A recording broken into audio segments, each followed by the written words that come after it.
going to tell y'all right now, all of these wonderful people would not be here without Patreon supporters like you. If you enjoy credible news, reviews, and commentary on UFOs and UAPs 5 days a week, you want to support this show. What's your name? Marty. Marty, look how easy this is, Marty. Pick up your phone. Boom! You're a Patreon member. I mean, look, it's so easy. You just click the link, which is right here. Just for $1 a month, you can support this show. Just fill out the information and pledge what's comfortable for you.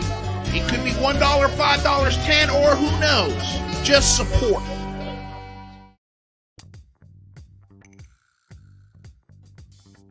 Hello, and thanks for tuning in to the Unidentified Celebrity Review. I hope you all had a great weekend. We're getting more details on how the UAP issue is playing out in Congress. Lou brought us some interesting morsels yesterday, and we've got some stellar guests today to help digest it fully. But first, a quick update on my weekend. I was successful in building a cloud chamber. It really is amazing to see high energy particles whiz by with your unaided eye. And I think the visualizations can be quite useful as well. Be sure you subscribe over on my channel, Rather Be Squidding, to hear more on that. And while cloud chambers allow you to see many cosmic rays, they won't allow you to see neutrinos. These are interstellar particles that have no charge and go through most matter without any interaction. Scientists have found one way to detect them, though, by harnessing the power of crystals. Ice crystals, specifically. The largest ice crystals on Earth exist in Antarctica, with these ice sheets going thousands of meters down. At the depths of these crystals, only neutrinos can make it through. Usually they make it in and out without any interaction, but occasionally they do collide with the crystalline structure down there, sending off particles zooming about at near light speed. They go so fast that they exceed the speed limit in ice, the speed of light that is, and give off a blue light, Cherkanov radiation. Scientists have drilled down to these depths and placed sensors to detect this light. In doing so, they are able to detect these elusive cosmic rays. And they have detected some. But to their astonishment, the rays don't all seem to be coming from space. A couple of these neutrinos seem to be coming from the opposite direction, underneath the massive ice sheets of Antarctica. There are over 40 hypotheses out there, but there's no scientific consensus. It is clear, however, that just as much as we have to learn about space, there's still much to learn here on Earth. So, thanks for joining us as we try to learn together. Often, the best pieces of wisdom come from the live chat. It's great to see you all over there. Hey, Matthew Wright and Red Beard Escapes. And a huge thanks to the most important part of the show. Like the rug that ties together the large room of ufology. Let's hear it for your host of the Unidentified Celebrity Review, Luis Jimenez. Rather be squinting. What is shaking? You built a cloud chamber over the weekend. And it worked. How are you not sending me videos of your cloud chambers, man? Why am I finding out about this like with everybody else? I'm busy stitching them together right now. You'll be the first to know when I publish it. I love it, man. Hello, everyone in the chat. Thank you all for being here. Man, we got a big crowd to start the show today, so thank you all so damn much. Make sure you like, share, subscribe. But before that, of course, hello, good morning, good evening, good day, good afternoon, and aloha. Welcome back to another episode of the Unidentified Celebrity Review, your home for credible news, reviews, and commentary on everything UAP and UFO. My name's Luis Jimenez. That is my co-host for the day, Rather Be Squidding. We will be starting to miss Michaels on Monday. No more Michael Mondays. That's what we're going to call it. No more Michael Mondays. I just made it up. So no, on a serious note, Michael he's got a real job and he does this show 5 days a week and we need to give him a break. So we're giving him Mondays off because Mondays is his busiest day. He'll come back every once in a while when he's got some time on Mondays. But for the most part, no more Michael Monday means more Rather Monday. Well, it's Rather be Monday. Shoes to fill, but We'll see how it goes. I'm sure it'll be good. So before we get started, of course, I want to say thank you to the sponsor, BlueMarlinChronicles.com, purveyors of the world's finest fishing tackle since 1995. I want to say thank you to DOS Tapes.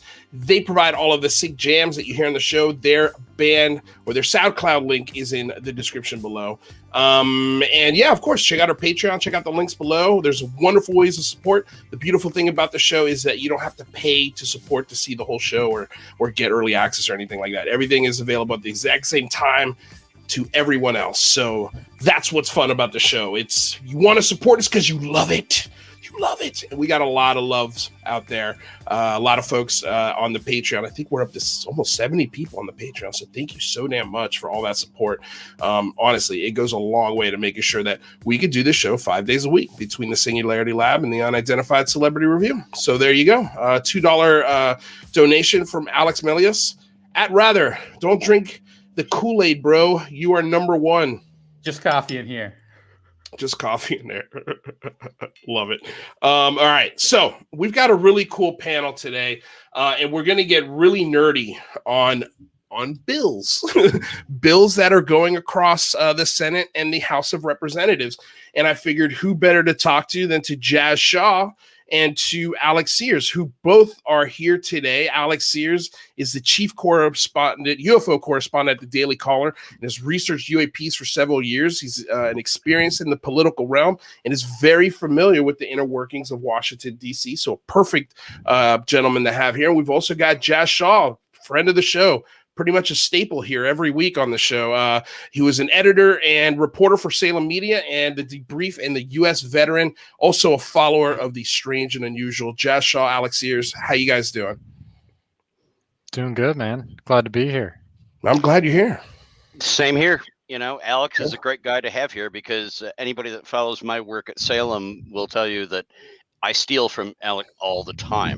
I go and copy stuff from his outlet and just like paste it into mine and like draw traffic off of it. So perfect. There you go. You know, great stuff. Yeah, I'm sure Alec appreciates it. Are you all settled into the new place there, Alec? Getting there. We're working on it. Got some messes to clean up. I hear you, man. Moving is always a nightmare, but thanks for being here. Thank you for taking the time. We're also going to bring in friend of the show and creator of the Silva record, Danny Silva. What's up, Danny? How you doing, buddy? What's up? How you guys doing? We're doing really good, man. I'm so happy you're here. I'm sorry that I changed times on you last second. I appreciate you being able to make it. I know you were working, so dude, thank you. Because I have so many questions about what's happened in the last couple of days, and also what you released in August. I have questions too, man. Yeah, I know. We probably have all the same questions. We probably do, man. Well, I'm happy you're here. Okay, so here's the thing. This was going to be the show today, and then I got a message, a DM from our friend Chris Lehto. He's like, yo, dude, can I talk to you guys about this? I'm like, absolutely. F-16 fighter pilot who's into bills. Let's do it. So without further ado, former F-16 fighter pilot, retired dad, and YouTuber, Mr. Chris Lehto. How you doing, pal? Hey, what's up, guys? Yeah, great. Thanks for letting me on the show. Dude, yeah, it was awesome. I'm always happy to bring new friends on the show, especially with a perspective like yours, because you were actually in the military just like Jazz, and you flew an F-16 fighter jet, yeah. So that's always fun too. Akashi Chris with the $5 donation. Thank you for taking us through all this. Very confusing with multiple bills involved, dazed and confused. Okay, so this is. Danny, let's start with the Silva record, because you posted this August 6, 2021, and it was huge news. And it was basically the UAP task force directives for fiscal year 2022. Can you give us a quick overview of what you posted here and what your reporting revealed? I would have to read the exact wording. I don't remember all the exact wording that I put on there. But yeah, I mean, that was... I'm kind of getting deja vu a little bit from last year, because we heard about the task force and then we were waiting for the bill to pass and then the report. Right. If the bill passed, we were going to get the report in 180 days. So it kind of feels like we're doing the same thing this year with different, with a little bit of a different goal. Yeah. Now we're waiting to see. When this came out, there was no mention of terminating the task force. Right. Was just talking about what would happen if it continued.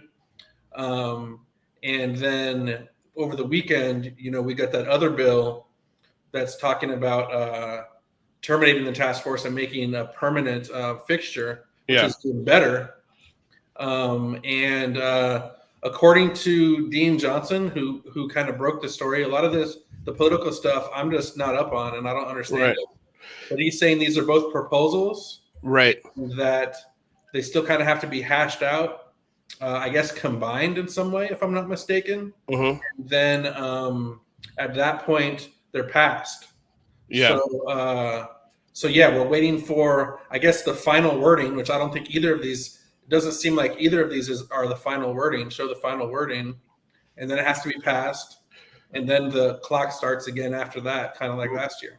Right. So the thing when I was talking about this yesterday, and I was talking about this breaking news, we were talking about this S.2610, which is what we see here in writing on the Silva record. But here in the bottom left-hand corner, it says H.R.4350. So it was confusing yesterday when I was talking about it with you, because when you go to the link that you have here, it takes you to S.2610, even though those papers are labeled H.4350. So I think that's where we were confusing or misunderstanding each other yesterday, unless I'm wrong here. But so when you go. So I got S.2610 pulled up right here. And when you go to the provision or section 345, which is what you talked about in the article, this is the bill that you get. So this is written by the Senate. It was submitted by Mark Warner on August 4th, 2021. And it's do you know why they're labeled I'm mixing all these numbers up here, so I apologize, guys.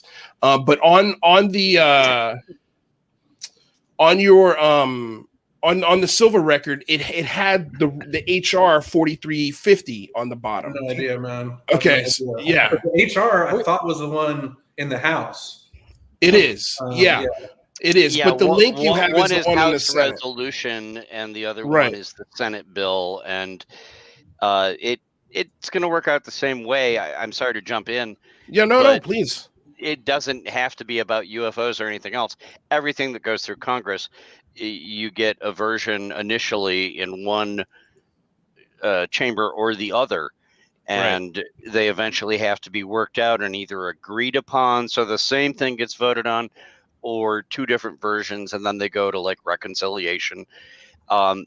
This bill that we're talking about, it's one that's considered a must-pass bill, which is technically not true, but generally it's one of those bills that doesn't have a bunch of controversial political stuff in it. And it's like, okay, this is for the national security. We have to pass this. And that's how the one that got signed in December of last year went through. There's a couple versions, and there's going to be a couple versions of this one. They both seem to have most of the same language. Mark Warner is sort of the Marco Rubio of the Democrats when it comes to UFOs, and if it makes it into both of them, I don't see a situation where somebody in a closely divided chamber is going to step up and go, well, I'm fine with all the other money and the stuff with the Russians, but this UFO stuff, no way, dude. And somebody else is like, well, if you don't have the UFO stuff, I'm walking. I'm sorry. I don't see it happening. So, yeah, I think it's going to be some close combination of the two versions that we're seeing so far. That's my impression anyway. Alec is probably on top of this. Well, yeah, Alex said that. I was going to go to you next. So basically we have two bills in two different parts of the Congress, essentially. You've got the Senate bill, and then you've got the House bill. So when these bills are voted on, can they go to voting as two separate bills, or are they going to be under the same bill?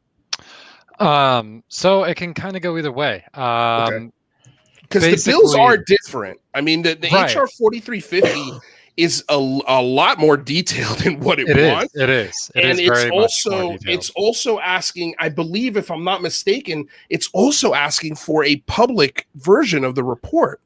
So yeah, I was digging into this a little bit, reading into this, and the Senate one very specifically specifies that that the report to Congress should be classified. That's something that the HR version does not do. Now these will stay in their separate, houses of Congress, one in the Senate, one in the House of Representatives. They will stay there until they're voted on, and then they will be kind of like Jazz says, they'll be reconciled. Like they'll take this section from that piece and this section from that piece, or maybe they decide to just go with the Senate version, maybe they decide to just go with the House version, or it's some weird mishmash like hodgepodge of both of them. This happens every year. It's a budget bill. This is very common for this thing to happen. What is not common are the sections talking about UAP and the UAP task force and replacing the UAP task force. This House resolution 4350 is it's a home run.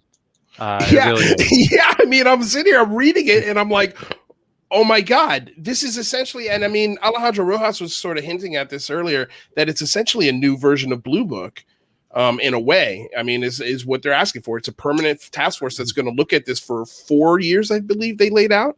At the very least, they budgeted it for 2026. 26, right. Yeah. I mean, so what does that mean? Okay, so let me ask you this. Is it possible for one to pass and the other not to pass? Because this feels like both houses are covering their ass on this. They want to make sure that this gets passed, so they write two separate bills to make sure that it passes at least in one. But Jazz, you say no, and I tend to agree with you because the first version of this bill's already been voted on, correct? Right, but almost Alec alluded to this earlier. Pretty much every bill that comes out has a House version and a Senate version, and in more kinder and gentler times, it's like, okay, well, I didn't like that, but you didn't like this, and we'll fix this. So a lot of bills go through, and they have committees that sit down, and they're like, okay, what are the pieces we all agree on? Particularly for a bill like this, that's like a must-pass bill. What do we all agree on? Let's just put all that in there. We'll send it out and it gets passed, And I think this is probably, for the most part, one of those cases. There could be some poison pills in there that somebody stuck in, like, oh, the other side's not going to like this, But they don't generally do that with the NDAA. It's just funding for stuff that has to get done. Yeah. And if the House is really insistent or the Senate is really insistent about one thing or another, that's fair. But I'll go back to what I said before. I don't want to sound, like I'm repeating myself. I don't think the UFO stuff is where anybody's going to pick that hill to die on. Right. It's like, okay, you want to replace the task force with this, and it's basically still doing the same thing. It's not going to cost us more money than we spend on coffee every year. Go ahead. That's how I see it going. And we need to get Chris back in again shortly. Yeah. But I just want to throw in one thing for Chris. Nobody's a former fighter pilot. Don't say that. Chris is a fighter pilot. You're a fighter pilot until you die. Got it. No, and that's on me. Your service, Chris. I appreciate that correction. That's very true. I mean, I can't take that away from you. You're always going to be a fighter pilot. I mean, I served on carriers for quite a while, and trust me, this guy has balls of solid brass. Oh, I bet he does. I mean, I don't want to be the examiner to weigh those things, but yeah, I'm sure the doctors are impressed every time they see him. So Chris, do you have any thoughts on this bill? I know you covered it on your channel earlier today. Yeah, I was super excited. That's why I wore like a Hawaiian shirt. I love it. But then like Artisan Tony's a subscriber. He's like, it's repeating. The cycle's just repeating, it's just Blue Book again. But yeah, I thought it was really good. I just have one kind of issue I thought about at the end. It's like the last line when they're just so specific on what unidentified aerial phenomena is, right? They define it as it has to be seen by pilots or air crew or other air crew members. And I was like, what if somebody else sees it? Like, the ground crew, all the maintain. I don't know. It's just standard. They forget everybody else. But I mean, Well, I don't know. That was the only thing. Why is it so specific? You know, I would say, Or for example, you know. Yeah. No, I agree. That was sort of an odd definition, but it also didn't seem to leave out everything else. But I published an article earlier today about the bill and about what was going on. And I do think because of the people that are involved in bringing this forward, both the military and Congress, they have a baseline that they're never going to walk away from. And it's like, okay, we're admitting this is real. We need to know what it is, but they have to keep is it a threat? They have to keep to the basic mission. Are we keeping America safe? Or keeping the world safe? Things like that, you know, and it's like, until we can prove that it isn't Russian or Chinese or the Iranians or the North Koreans or something else, that's always on the table. And so, they're going to be tasked with examining every incident and saying, could it be them? Could it be these other guys? Yeah. They're not going to say maybe it's us, because if it's us, they're not going to tell us. Right. Not that I believe for a moment that it is. But I think that language is going to stick in there, because they can't just say, hey, let's go look for aliens. That's not going to work. You know, It doesn't work for the government. They need the premise, and the premise is, are we keeping you safe? You know, are we taking care of our security? And I think that language will remain in there. It doesn't disqualify anything else, but they do have to keep the language in there and say, we're looking out for you, and we're not as incompetent as we look, you know, and even if we can't figure out what it is, we're going to make sure it's not the Russians, you know. That's sort of it. And I think that's sort of a political necessity. Yeah. Well, I could tell you, up until yesterday, I thought it was just one bill. I thought it was just one bill. I didn't realize we had two bills that were put on the table here.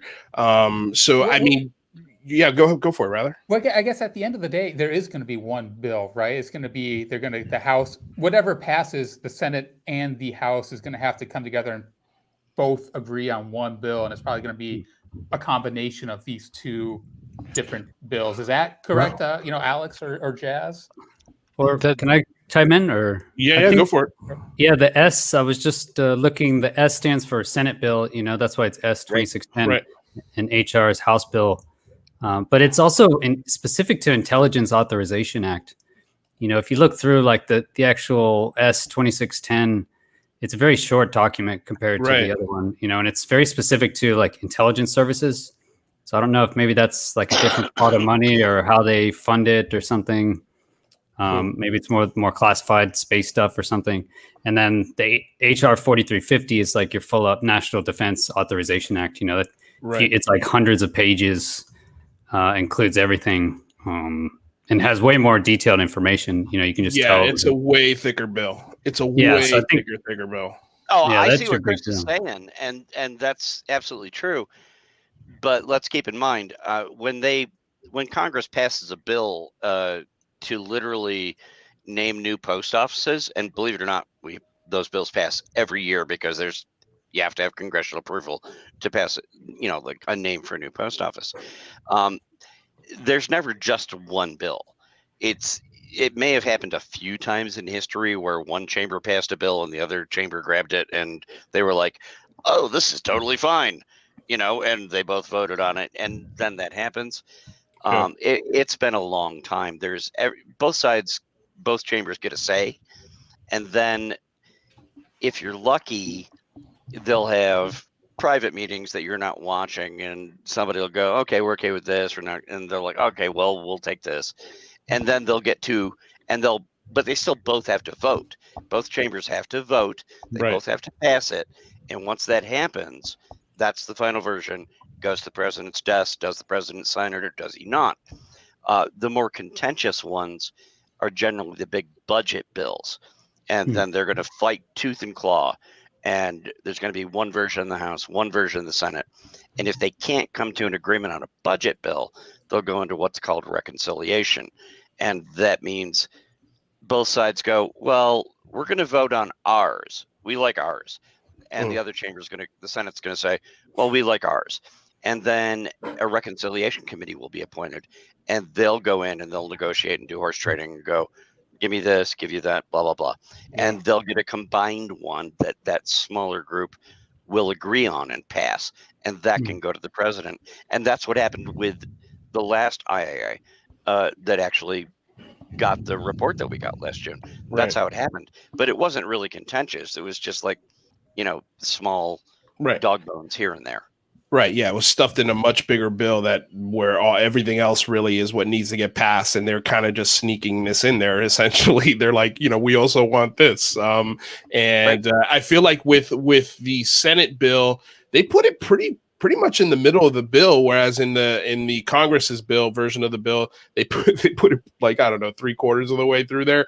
So they really buried it a little deeper. But I wanted to just address this, John Russell. We're going to get to this $20 super chat question about Elizondo's book, but we're going to probably talk about that in the second hour. So rather make sure we get this question and we answer it. But I just didn't want to derail this conversation. So, Danny, were you as confused as I was as far as how many bills there were, or were you knew there were two different bills? Because I was like, wait a second, what's happening here? Because I saw the H.4350 on the 2610 document, and so I thought that was 4350. Are you with me here, or did you understand there was two different bills? I didn't know there was two different bills until this weekend. I probably should have, going back, because I think we did this thing last year. I can't remember, but I'm not a super political analyst or no. You're just you just got a hot tip and you shared it. Yeah, and I will say though, there is some amazing wording in the House version, in the Senate version that I'm really happy about. Now it stinks that they made that kind of myopic definition of what UAP are, and that could be very problematic. Yeah. But also what they said in here is an update on any efforts underway on the ability to capture or exploit discovered unidentified aerial phenomena. That's insane. Yeah. So let's talk about crashes or reverse engineering. That's insane that's in a bill. And then also talk about an assessment of any health-related effects for individuals that have encountered unidentified aerial phenomena. They're talking about my favorite bioeffects. Observable, the 6 ATIP observable. Right. That we wanted to talk about. That's pretty crazy that this is in a bill. And the August 6th bill didn't have anything like this. Yeah, so that's what I was like. Nuts. Yeah, when we were talking yesterday, I'm like, you're like, no, it's the same bill. I'm like, I don't know. Like, I'm looking at my producer and we're reading this and we're like, no, they're two separate bills. But we thought they were the same because, again, the pictures had the 4350 on it.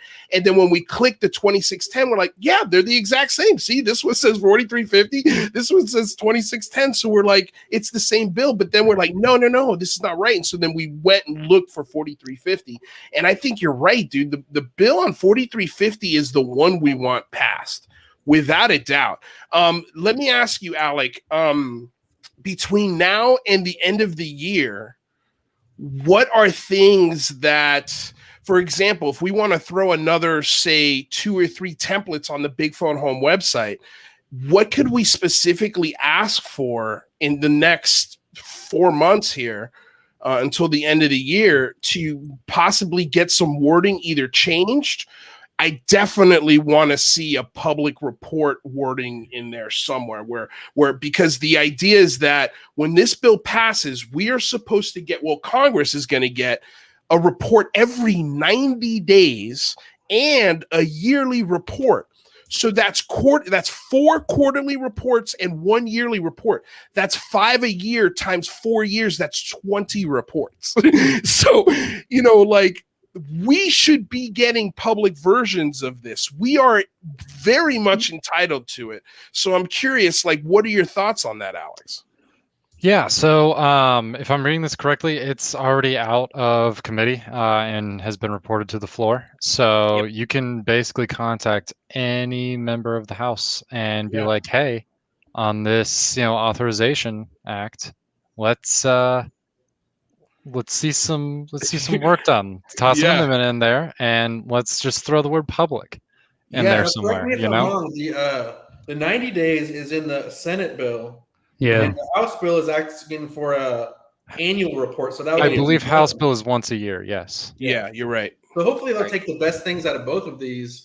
But I I wouldn't mind that, but if we had to pick, I would absolutely stick with the House bill, yeah. specifically just for subsections H, I, and J, which are the work with foreign countries to try and figure out what this is. That's included in the bill. Whether or not we have UAP technology currently. And then also is research on the effects that these things may have on people. That's included in the House bill as well. So those That's probably a subsections are good place huge. to push back, really, because once again, and I'm not trying to sound like I'm just beating a dead horse. Yeah. This isn't the portion of the bill that anybody is going to pick as a hill to die on. Okay. Right. And if you get enough pressure to go, oh, we like the House version better, is somebody like Marco Rubio going to go up and go, oh, no, I'm not going to vote for this bill unless I get to take that out? He's probably on board with it. Yeah. It's just these things all happen in committee, and it's like the House bill came up with a more aggressive, in my opinion, very superior and more desirable, outlay for how it happens. The Senate was being more conservative, I think. Yeah. But if the House version is okay, if everybody in the Senate is mostly okay with the rest of the non-UFO stuff, they're going to be like, oh, that's how you want to do it? All right, fine. So yeah, that's a great button to push. Not aggressively. I think there's already room if we want to do more work to make sure that this gets pushed through with more of the House version, which I would personally like. I think everybody here would like. Marco Rubio is not going to come out and fight you and go, oh, no, I'm good with all the rest of the funding for the spies, but you're not getting a quarterly report. You're getting an annual. No, he's not going to do that. He's already on board with this stuff. Let me ask the veterans something real quick. Because is this a trap that the definition of unidentified aerial phenomena means pilot or air crew members? I mean, is everyone on a Navy ship with planes considered air crew? Or does this mean Navy ship with no planes that they're not going to be able to submit to this report? Yeah, that's what I was saying. I didn't like just how specific they put that in there. I would say the term unidentified aerial phenomena includes airborne objects witnessed by a pilot. For example, it shouldn't have to say in there means airborne objects witnessed by a pilot or air crew member that are not immediately identifiable. What's the definition of air crew? Is it everyone on a ship that's helping planes, or? No, air crew is everyone on the plane. So not even ground crew. You have ground crew. I mean, however they say it in the Navy, but I'm pretty sure if you're on a ship not flying, you don't consider yourself air crew. You're like ship crew or something. What do they call it? The seaman. You're like a seaman or something. I don't know. The rest of the people who are doing the work on the carrier are known as airdales. It's a casual term. The guys who are working the decks, the guys who are launching the planes, or covering the planes, running the trackers, all that stuff. Everybody up in Combat Information Center, where I worked, you're involved in the flights, but you're not part of the air crew. The air crew are the people who are physically in the planes. So I do hope it wouldn't be restricted to that, because if we did that, it would leave out testimony from people who are, pinging whatever the object is to see if it has a transponder, people who are tracking the radar, people who are listening to see if it has any emissions coming out, things like that. They're not technically part of the air crew, but they're certainly part of the experience. But once again, I'm going to go back to the same thing. Yeah. If that's the language that's going to stop this bill, I hope it gets fixed, but I don't see it as a deal breaker.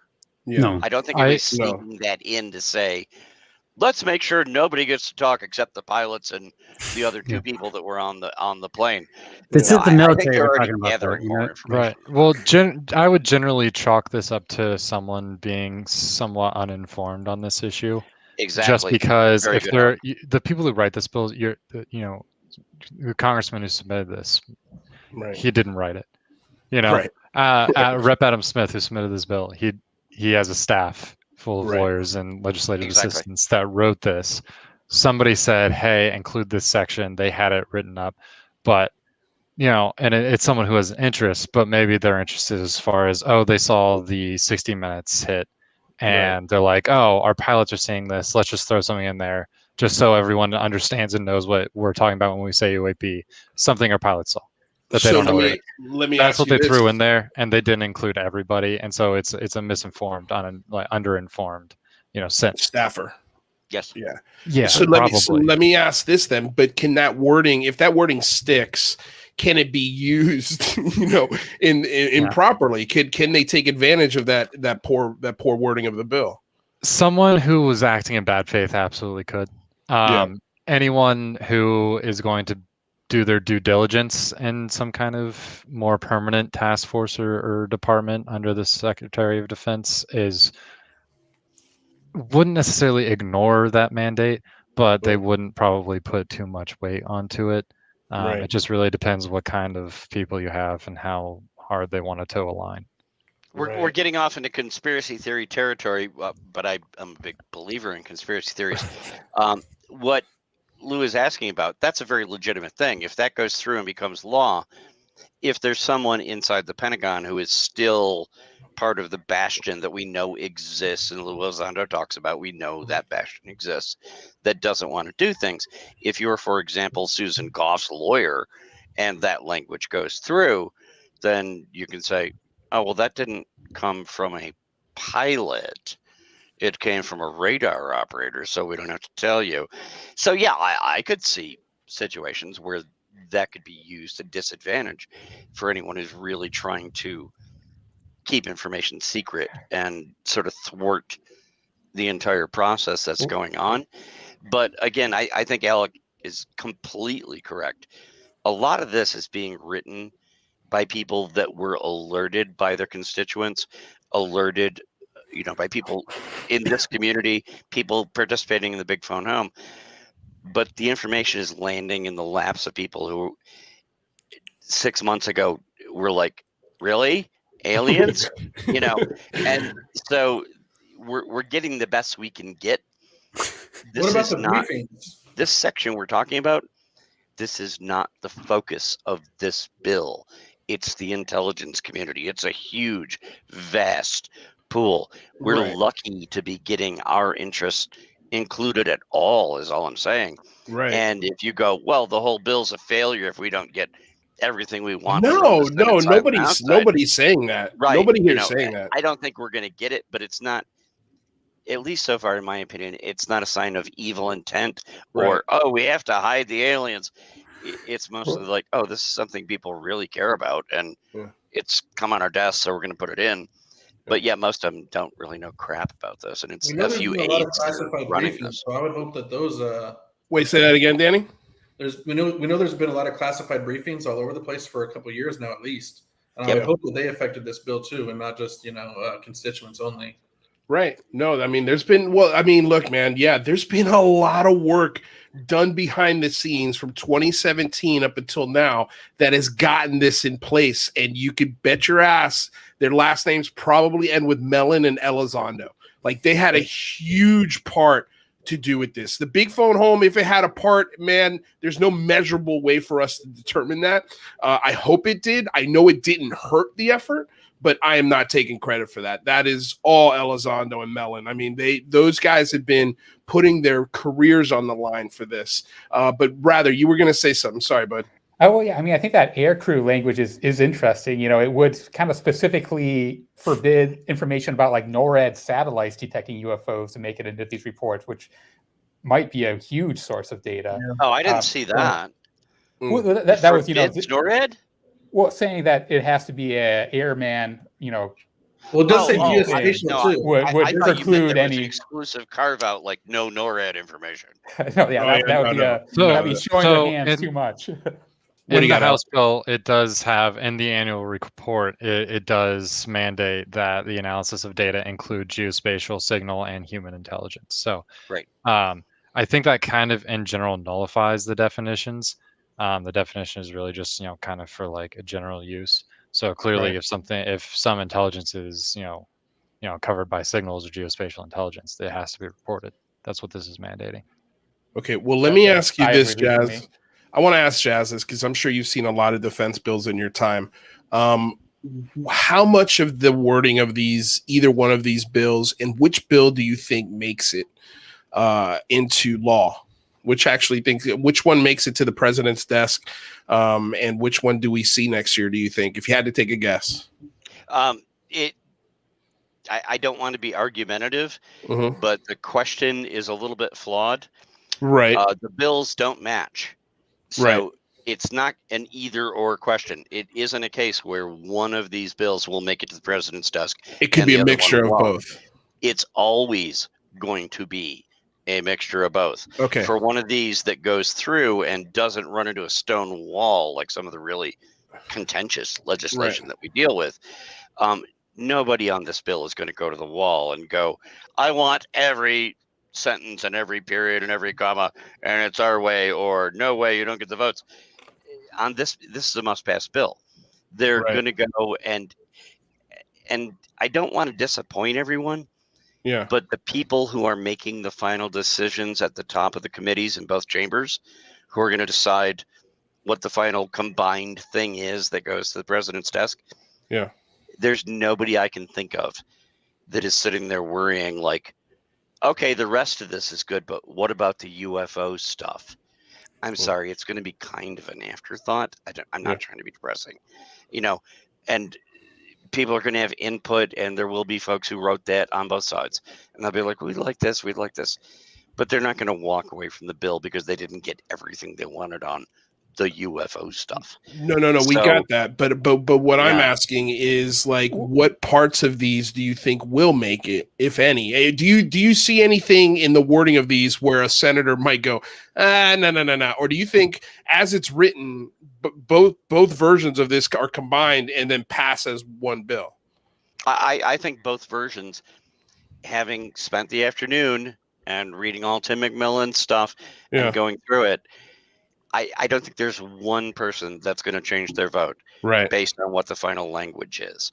How much of the House bill that we like better gets through, I hope it's a lot. Yeah. But I do think that, if they put this and somebody on the Senate side put something else, there are bigger fish to fry. For sure. But if for kicks, to answer your question, Lou. Yeah. I don't know. Right. I don't think it's being taken seriously enough outside of our community.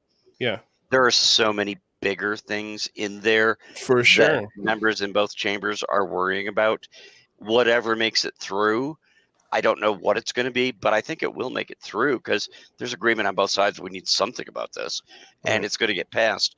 But nobody's going to go to the wall and die on that hill. Well, let me ask you this, though. Yeah, go for it, rather. Go. I was going to say, the Senate report specifically says that these things are all going to be classified, right? And the House report doesn't. So they're going to have to choose one route or the other, right? And I hope they choose the. Why can't they do both? Report. Why can't they do both? Because as Jazz says, I think they have to combine these bills, right? Right. I mean, that's what I'm saying. Like, I guess my question is, like, sorry, go ahead, rather. Well, I mean, yeah, that would be kind of choosing the House. Then there would have to be a public and a declassified one, which I think we should try to push for if we can. I think that's the more likely one, rather, honestly, because that gives everybody what they want. It gives the opportunity to have classified hearings for things that might affect national security, but the people pushing for transparency, we could have public hearings and leave out the things that they think could be a danger to classified. It sounds like the easiest one to pass. Yeah. If I had to put my money on anything, I would say I'd be closer to the House one, but the Senate that has a lot more to do with national security issues and a lot more to do with the intelligence agencies, they're going to leave in a disclaimer saying, yeah, but there's some things we might not want to talk about because it could reveal sources and methods. And that's their big thing. So I honestly, if I had to guess, and I could turn out to be wrong, I do believe it's going to be a compromise between those two things, but I could see more of the House bill coming through because it's not dangerous to anybody. It's not going to hurt anybody's career in Congress. Right. They're like, okay, everybody's asking for this. We don't know really what you're talking about, but it hurts some roast burgers, Say that again, Danny. it's going to definitely put some pressure on the necks of these rogue programs if they're talking about the reverse engineering and anything that's captured.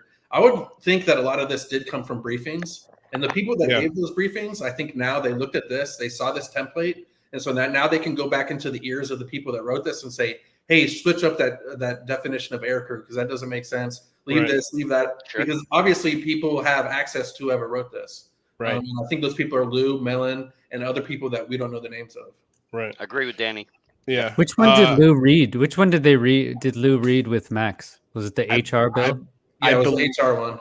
Yeah. Okay. It was the He seemed pretty optimistic, right? That it was. No, he seemed happier than a clam. I mean, this was something I feel like he's been working for a long time, and it's finally starting to come together. Alec, let me ask you, do we get lucky and get all of this verbiage in the bill? I mean, what I mean, because like Jazz says, no one's gonna die on one of these points. Like, as it's written, is it possible? I mean, I honestly, if it didn't get changed one word and it went in as is, both sides, I'd be so stoked. But I mean, do you think that's possible? We're gonna get one or the other, I think. Yeah. I really don't think there's gonna be like a combination. I don't think there's gonna be a combination. I think if they do anything, they'll change the time of reporting. They'll standardize the reporting to like biannually, that kind of thing. That's probably right. I do just hope and pray that we get the House version. Really, Yeah. It would just be so. Well, okay, so phenomenal. So my question is then, what do we do as citizens? Like, obviously it's call your congressman, right? Make them aware of the bill and the provisions that you want in there. But I mean, it's got to pass, right? Like, I think it's going to pass whether we call or not. I think what we should do if we decide to call or write or tweet is to make sure the verbiage is changed. I think there's two things that are important, right? Like, we want a public report, right? And then what's the second one, Alec? Second one is maybe getting that definition tweaked just a little bit. Just a little bit. If you're gonna ask for one, and everyone, if we're gonna do this ask, everybody should make a very, very specific ask. Opt for the public. Opt for the public version. Yeah. The definition, with the caveats for the geospatial and signals intelligence and human intelligence that is a little bit higher up on the bill. It kind of washes that definition out. So I'm not crazy concerned about it.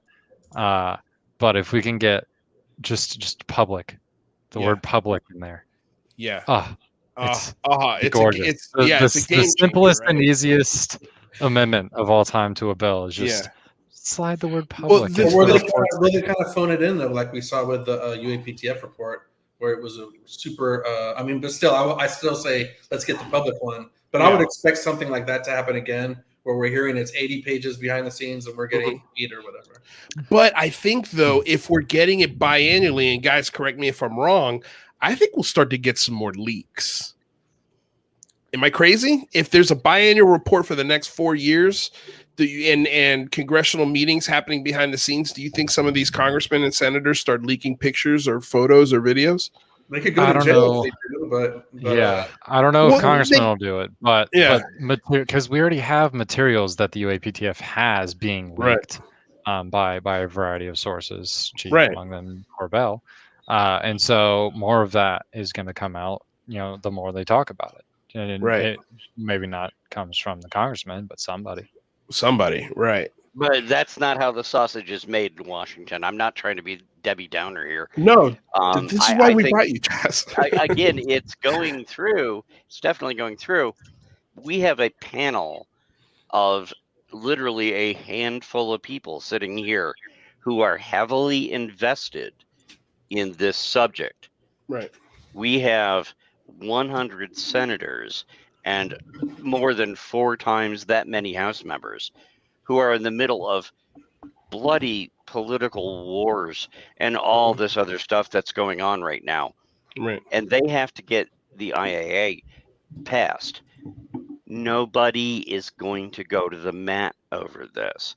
Right. I think the best job we can do is pick on the people who put the language in, get the Marco Rubios, and there's several people, and just see if maybe they'd be willing to give it a bump and go, oh yeah, we'd like this definition changed, or we'd like the word public put in. I don't want to be Debbie Downer. Yeah. None of the people we've been talking about in the House or in the Senate, nobody is going to die on that hill and say, oh, if you don't put the word public in, I'm not going to vote for this. But that's a good thing, though, right? Yeah, it's not happening. But it is a good thing. I agree with what Red. I think. Let me guess what you're going to say. Rather, public. They could come in and say, "Yeah, I'm good with all this, but would you mind doing this? Just put the word public in." That's the other side of the coin. It's like there's probably everybody else is like, we already know we have to pass this. Oh, fine. You want the word public? Fine. F you. Fine. Put the fucking word public in. We'll go ahead and pass it. That could definitely happen. So I'm not saying don't try. Yeah. But I'm saying nobody is going to say, oh, I like the rest of this bill, but if you don't put the word public in, I'm going to vote against it. I'm going to sink it. It's not going to happen. Question from Dorothy Hawkins for $5 says, is it just national security or worldwide security? I guess she's referring to the bills. It's the House bill is the National Defense Authorization Act, and then the Senate bill is the Intelligence Authorization Act. So that would be just our armed forces, various subsections of the armed. I think there's no denying that our national security does kind of hinge on world security as well, though. There is a relation. Yeah, definitely. I have a comment on the leaks, actually. Go for it. Those leaks are generally coming from servicemen, not necessarily Congress. Now, what could happen is if we get the public bills, and there's the more press we get on this, I think people will get more fed up that the public doesn't know things. So the more press, the better. And I think they do inspire the leaks by servicemen or wherever they're coming from. I think they're coming from lower sources than the Senate and the House. The Senate and House, yeah. But I don't know. I mean, who really knows? No, that makes sense. I mean, I feel like the 3 videos those things were floating around on the internet for years, or at least 2 of them, right? And then they were made. One of them? Was it one? One of them, just a tic-tac. Okay, sorry. I thought it was all 3, but you're right. It was just a tic-tac. But I mean, that was floating around on a public server for a while. And I think you're right. It's because these lower level guys are giving footage to Corbell. They're giving footage to Knapp because they know who they are and they know that they'll protect their sources no matter what. So, that's a good thing. I think that's going to just add more data and more information to the discussion. Akashi Chris with a $5 donation. We have a bipartisan bill, which never happens. Why is this not being covered anywhere in mainstream media? I think it's because it's a defense bill. Am I wrong? You're not wrong about that, but also bipartisan bills do happen, but you don't hear about it because it doesn't generate clicks for the news media, kind of thing. And the media isn't talking about this because it's a bill that happens every year. It's just this year it happens to have a very nice and very fun section about UAP. Yeah. I had a list earlier this morning. There are at a minimum 1 dozen bills that are ready to go through. Yeah. And they're going to get voted through on a bipartisan basis, and nobody's talking about them because, as Alec said, they don't generate clicks. They're bills that they pay for basic functions. They take care of the general business of government. Those bills pass all the times. There are a ton of Supreme Court cases go through that rarely ever get a headline. Because it's just like, oh, this got challenged. Now the challenge is baseless. And it gets turned down, or the challenge is like, oh, you're absolutely right, and there's a 6 vote margin, and a lot of things go through that never get in. The media loves to talk about the controversial stuff. They love to talk about the bloodbaths. Government actually gets a lot of stuff done, believe it or not.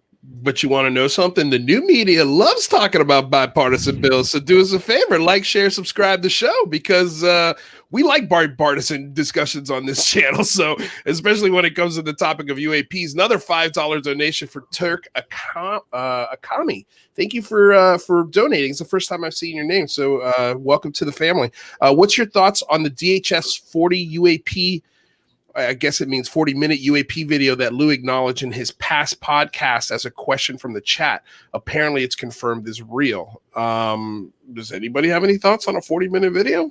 I hope. I mean, my thought is I hope it's real. I hope it exists. I want to see it. What do you got, Danny? It's a 40-minute video. It was leaked to New York UAP. I don't remember his exact name. Yeah. And Lou said it was an authentic video, but he said he didn't know what was in it. And I don't think I'm misquoting him. So he didn't confirm it's UAP. It's at the SCU right now, and the SCU is analyzing it. So hopefully they'll release it soon, and we'll all get to see it. 40 minutes. Yeah, I've heard about it. Dave Falch, he told me about it a few weeks ago. Yeah, he said it's awesome. It's like so long. What have you heard about it, Chris? Yeah, it's 40 minutes long. I haven't seen it. It's Andy from New York UAP discussion. Yeah, I was just texting him last night, like, hey man, like, can I get the video or something? You know? That's not a screenshot from it. They all signed NDAs, so they're just. There is a screenshot on Twitter actually today. Oh, was there? Yeah, it didn't show much though. Oh, okay. Well, okay, I heard it's like La Bruja. Have you guys seen that? The Bruja footage? It's like that weird, like line or something. That floating line thing. I don't know. Stick, just like the Jetman character that's pretty been cool, around, right? I don't know if I just started a bad rumor or something, but yeah, no. All of a sudden, now everybody's gonna be looking for this Bruja video. Thanks to you, Chris. So because we've got about 5 minutes. Who else is staying for the second hour? Who wants to stay? I know, Chris, you're in Spain. I'm fine. Yeah. Jazz, you're out. Alec, you're moving into a new place, right? Yeah. Okay, and Danny, you just got off of work, so you probably got dinner to eat. So here's what I'm going to do. Everybody but Rather is staying, or everybody else is leaving. Okay, so what we're going to do is I'd love to get your final thoughts, sort of what you want to see pass, and maybe a suggestion on, again, what do you suggest people to do? We'll start with you, Jazz. I'm probably the worst person to start with because I have been covering politics for more than 30 years. I know how Congress works. I know how the swamp creatures work. I'm kind of used to disappointment. So would I love to see the House version of the UAP section passed? Yes, absolutely. I'm 100% on board. Do I think that that's going to be a defining characteristic of the bill? Probably not, but I would still encourage people to go out and contact your representatives, particularly if one of your reps is anyone who was involved in writing that section, and just try to push, because we're going to get pieces of it. I don't see any way we get all of it. Yeah, but that's how the sausage is made in Washington. So in my opinion, I think this is a great conversation. Thank you guys for hosting it. Everybody's going to be better informed after watching this. Yeah. But yeah, the bill's going to go through. We're going to get something. What we're going to get, probably not everything we want, but probably more than a lot of us thought we would get. Yeah. So no, that's I love that, ending on a positive note. We did have a $50 super chat question, Jazz, that I'll go ahead and throw by you before you leave real quick. Do you think a bill like this can address secrecy? It'd be great for secrecy to be defined as a specific for only national security grounds and forbid it for philosophical or social reasons. We can handle the truth. I think that's a great question. Do you think a bill like this can address secrecy? No, not at all. No. Okay. The government is addicted to secrecy. They overclassify everything. They have for ages, and I'm not just talking about UFO stuff. They overclassify everything that they handle. The default is to lock it down, keep it secret. Talk to John Greenwald about this. You have to pry the truth out of them with hammers and tongs. And no, there's going to be nothing in this bill, in my opinion, that's going to go, suddenly, I'm sorry, we lied about Roswell for 70 years. Here you go. Right. No, that's not going to happen. That's not going to happen. It's going to take a lot more work. Lou did bring up the bill when they asked him about Roswell on that podcast. Also, that thing where they're talking about the reverse engineered stuff. I'm using my own words here. Yeah. That's a shot directly at the secrecy stuff. Now, will it work? I don't know, but they're blasting the secrecy guys right now. They're blasting the rogue programs. They're asking for the reverse engineered things, and they're asking for anything captured. So that's a direct shot at the secret programs, in my opinion. It is. I agree with Danny. I don't know if it's going to work though. All right. Well, Jazz Shaw, thank you for stopping by, sir. It's always a pleasure and an honor to talk to you. Thanks for having me on, and everybody, thanks for coming and watching. Hope it was informative. Support the channel, support all these guys, and we'll be back again soon. Yep. All right. Thank you, sir. Danny Silva, the man, Silva record. Links in the description below. So what do you hope to come out of the bill? And you kind of already addressed the secrecy question here from Silly Humans, but I mean, I've been saying it this whole hour, that and everyone else I think agrees and has been saying the same thing. The bioeffects part, the injuries, it's huge that it's in there. The captured and reverse engineered, I know they didn't use that reverse engineered word. That's in there. That's insane. Those two things in a bill are totally insane to me. Right. We need to leave those in for sure. Change up the definition that we're debating about. Hopefully, even if it's in there, it won't matter. But we don't want anyone to have an excuse. Yeah. I'd rather have 4 reports in a year rather than 1. But if we only get 1, I think that's still great too. Mm-hmm. It's the public side too. Even though I'm not super confident that they're going to give the public much, but sure, have the public part in there too. So I think that's the easy way to combine the two, and let's get it passed. And I hope the people that are briefing these guys are basically saying the same thing I am and a lot more, because they're a lot smarter than I am. So, but this is pretty interesting. It's pretty amazing. I'm really happy. This is great forward movement. And they're talking about bioeffects in a bill, and they're talking about reverse engineered materials in a bill. This is insane. Yeah, it's insane. It's absolutely insane. I mean, it's a day we've kind of all hoped for, and it's here. And now we're hopefully going to see it written in the law. So, Danny Silva, thank you so much for stopping by and helping us clear this up, man. I'm so happy that we were able to figure out what the hell we were talking about, because it's confusing, you guys. Like, this stuff is confusing. So it's good to talk it out. We're not. Yeah, I don't work in Washington. I follow political stuff as far as with UAP. So right. I'm no expert on political stuff, that's for sure. Right. Well, dude, we appreciate the work and keep trucking, man. Like, keep breaking stuff, keep doing stuff. We love it. We'll see you soon, my friend. Thanks, bro. Yep. Peace. Alec Sears, dude, thanks for stopping by in the middle of a move. Thanks for all your help with the big phone home. Truly an honor. So same questions for you. And then I'm going to also throw a little caveat here from Artisan Tony, and he's asking, will the new government office just classify everything into secrecy? I think he's fearful of the same thing that happened with Blue Book, which I think this is different. But I want to hear what do you got to say? That's a relevant fear. It feels a bit like deja vu. For those of us who've studied Blue Book and how that came about and how they operated. But hopefully, it's a new age a little bit. They're a little bit more open with things now. I mean, the wording of that bill kind of says they are. No, I'm cautious yet optimistic. Yeah. And it really will be. I mean, a lot of things are going to get classified. Like, I really don't think we're going to get. Some things should be classified, right? Like, we have to protect the process, but if the verbiage of this is, especially when it comes to the 90 days and previous of 90 days, like, they want info and data on stuff that happened before the 90-day request. So that basically means everything, like, that means we could get, again, another angle, more footage of the 3 videos that already exist. That would be massive for this conversation going forward. But yeah, any other thoughts to end on, Alec, before you get out of here?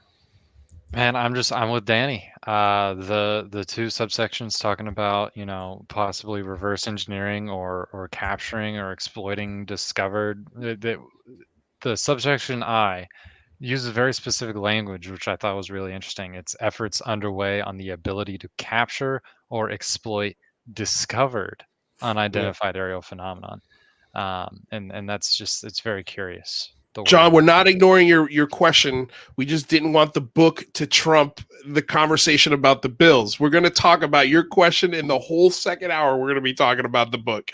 So don't sweat it, dude. We got your back. I promise you. We're not putting you back. We're sticking with the conversation and the questions that go with it. But Alec Sears, Thank you so damn much for being here.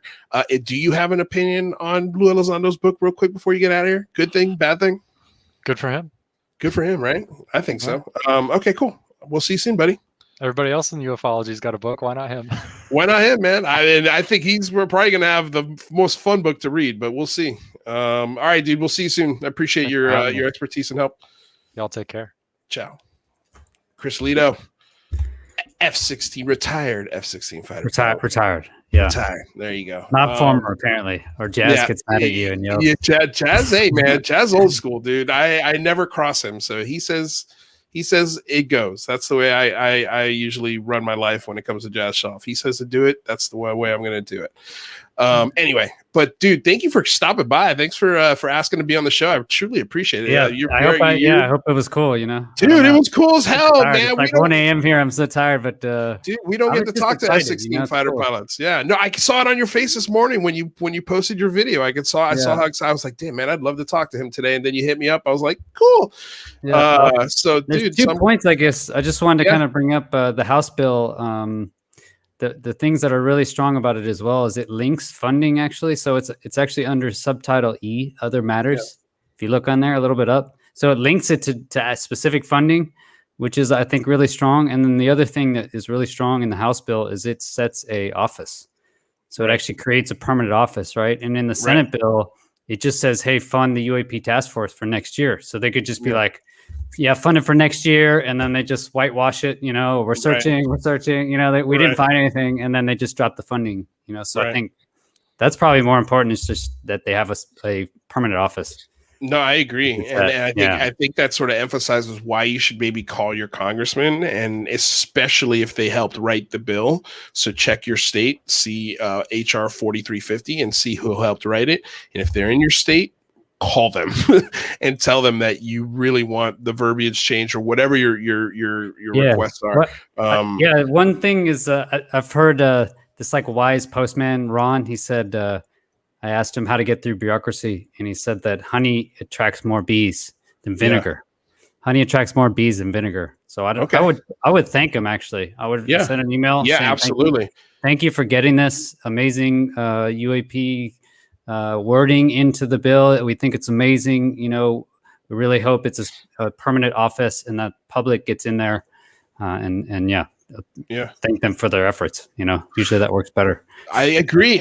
That's a wonderful point, man. I think you're absolutely right. When you call them, you should be like, first of all, thank you. Thank you so much for having the courage to write the bill. Yeah, because they're usually getting yelled at. So that's true, man. You make an awesome point. So Chris Lehto, I know it's late over there, and you've got a show tomorrow with Ryan Sprague, so I can't wait to see that. Yeah, Ryan, I saw you in here. Looking forward to talking to you, man. Cool. So check out that conversation because I know that's going to be cool. And yeah, dude, we'll see you soon.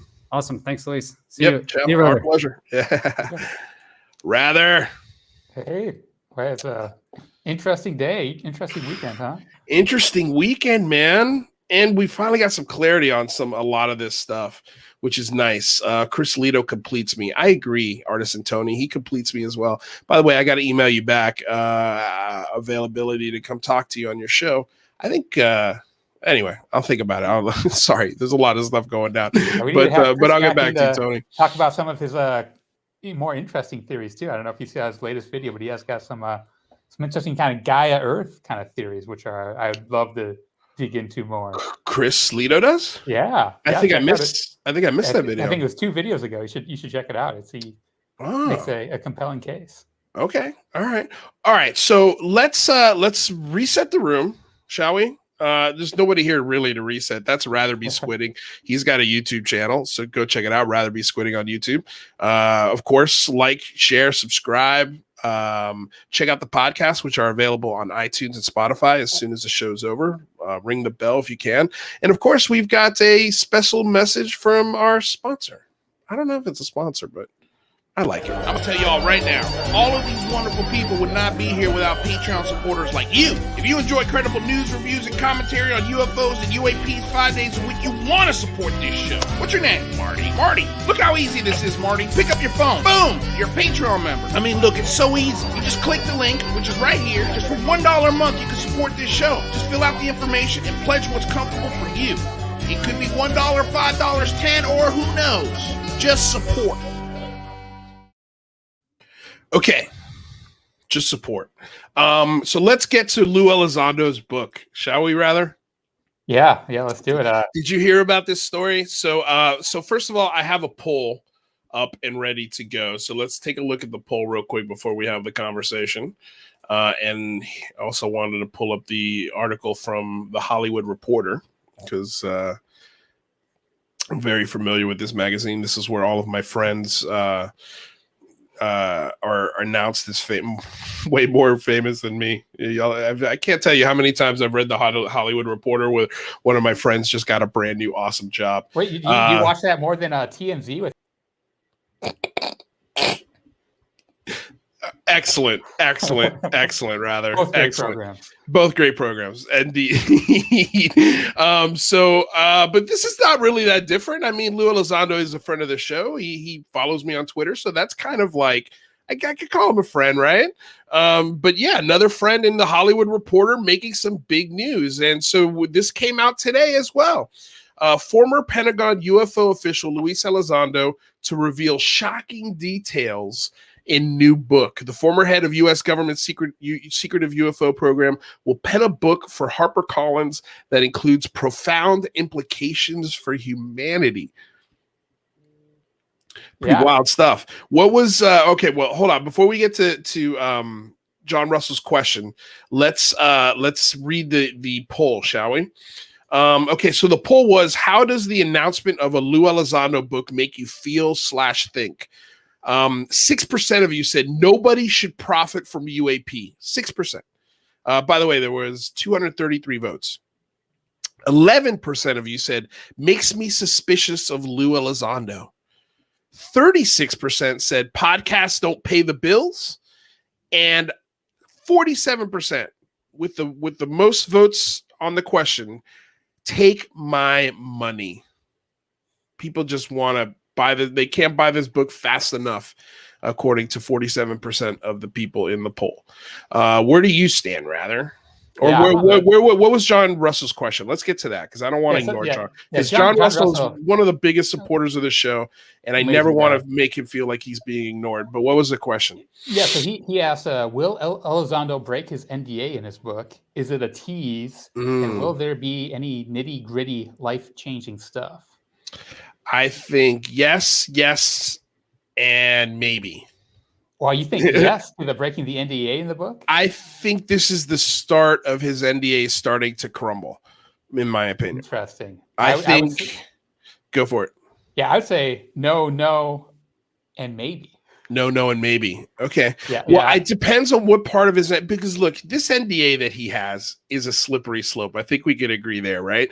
Like, it doesn't make sense that some parts of the NDA are allowed to be spoken about and some parts of the NDA are not. He really skirts around this NDA. And I think part of it is he's testing the waters a little bit. Like, he's dipping his toe in to see what kind of trouble, if any, he gets into. But I think Breaking news, I think I actually got a rough draft of his intro, and it says, your reality is but the cherry of a cigarette. Like a monkey in a zoo, you are inching closer to the zookeeper's keys, but the zookeeper sees more of the burning cigarette's cherry than you. That's fake, but I think it's all going to be kind of like that. You know, these awesome stories, you know, that are, you know, really, we've been like hearing podcasts all the time, but I am skeptical that he's actually going to break any new information. Interesting. I mean, I think, well, look, first of all, the book hasn't been written. They just inked the deal, which means that there's got to be somebody who needs to be found who's actually going to write the book. I don't know if Lou's going to actually sit down and write his memoir. I bet you he does. Have you seen his writing on medium.com? He's done some good articles. Has he? You think he could write an entire book? Yeah, I think well, so. Either way, they're going to have to find an editor. I'm not saying he can't. I'm just saying he doesn't strike me as a writer like that. When I think of Lou Elizondo, I don't think of him as a writer.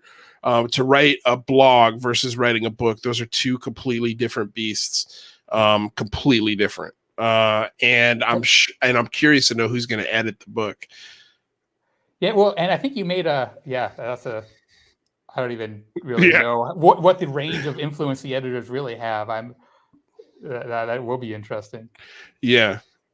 Well, Well, yeah, you made a point on Twitter that you thought that this was maybe step one to the Lou Elizondo movie, which I think is very, very credible. This might not be him trying to release any NDA, but it is such a great movie plot. Like, right? It's a sick movie plot. Him and Mellon and DeLonge. Oh my God. Like, and people were asking me, well, would you play Lou Elizondo? God, I would love to play Lou Elizondo.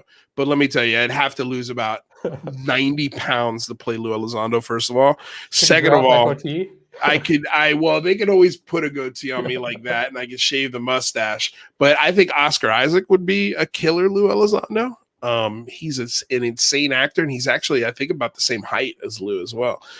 Because Lou's he's not a tall guy. He's a I don't want to call him a short guy, you know, but he's short. He's like maybe 5'7", 5'8", I think.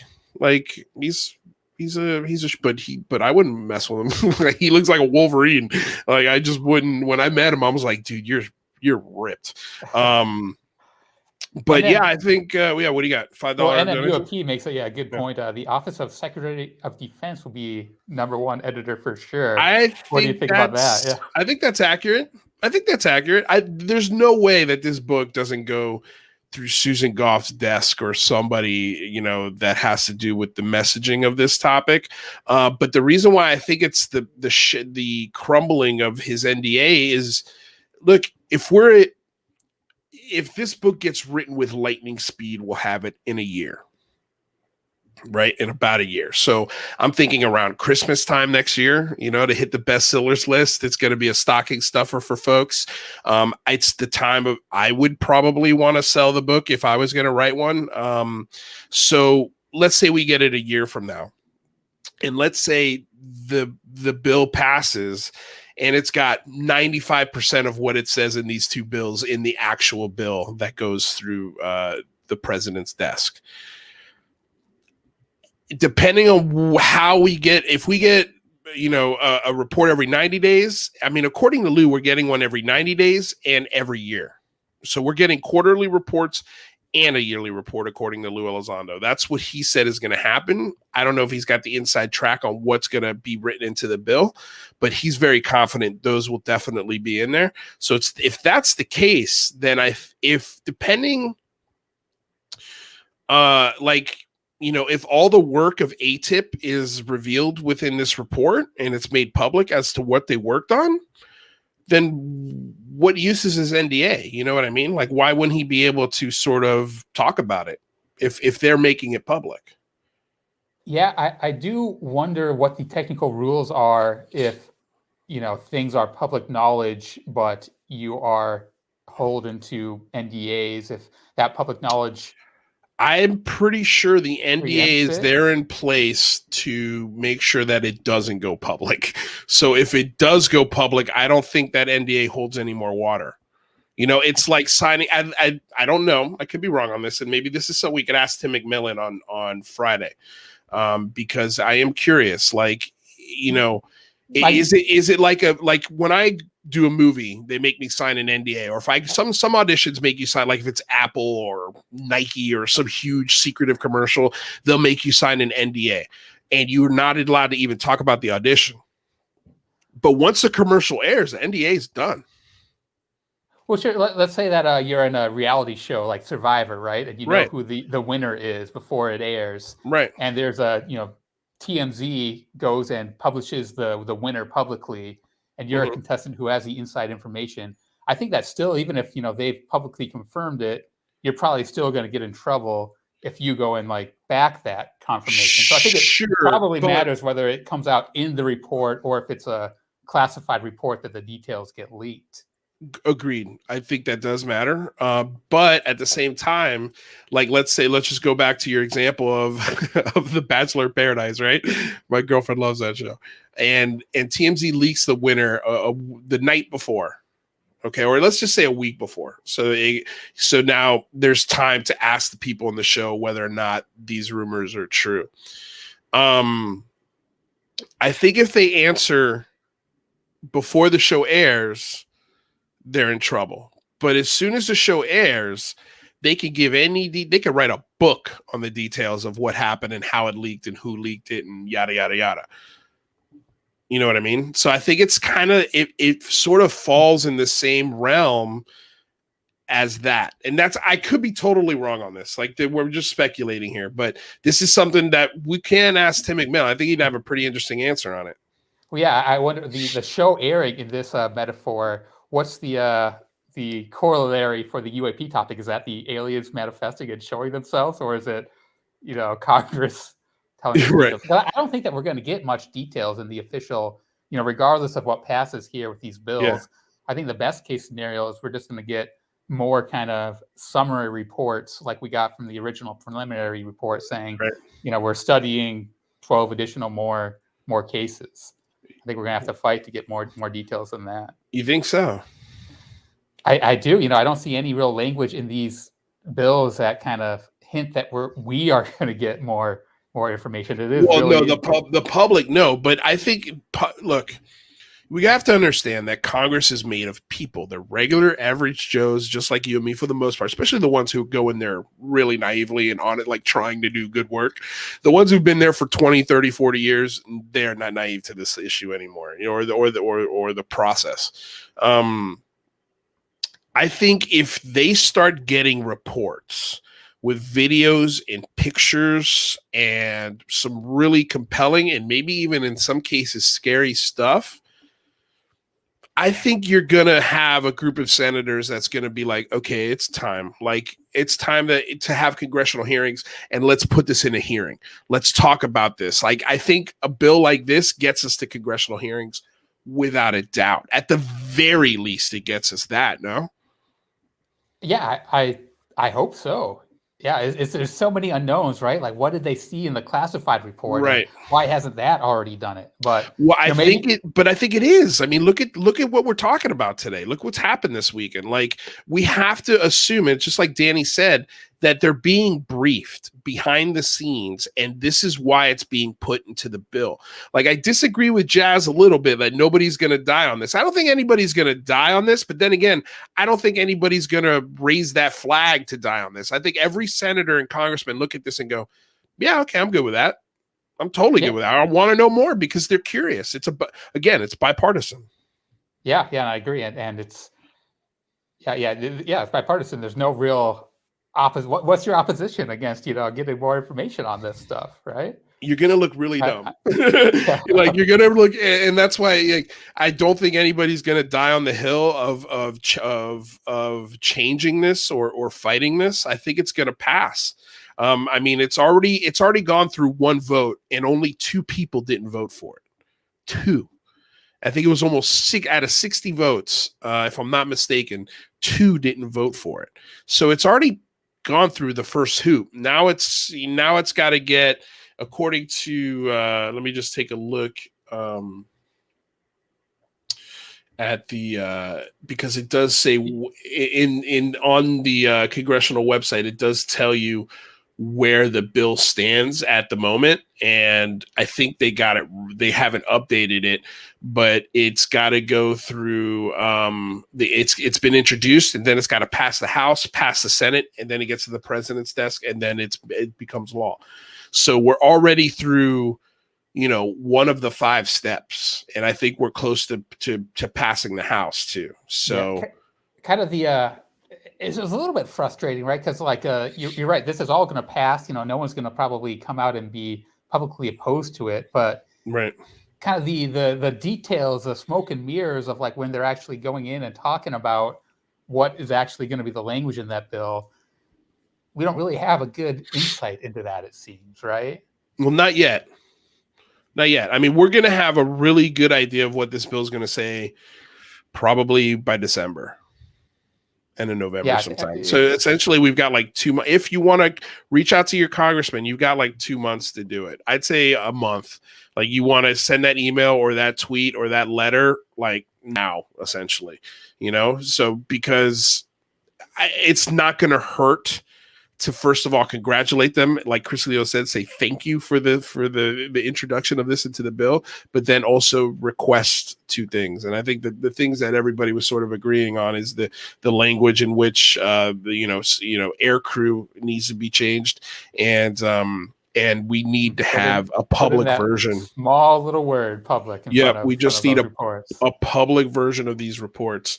And I think that is in the H.R. 430 version. The public, it does have. Let me just read it one more time. Let's see here. It was. Damn it, it's so long. I think I missed it. It was like 16.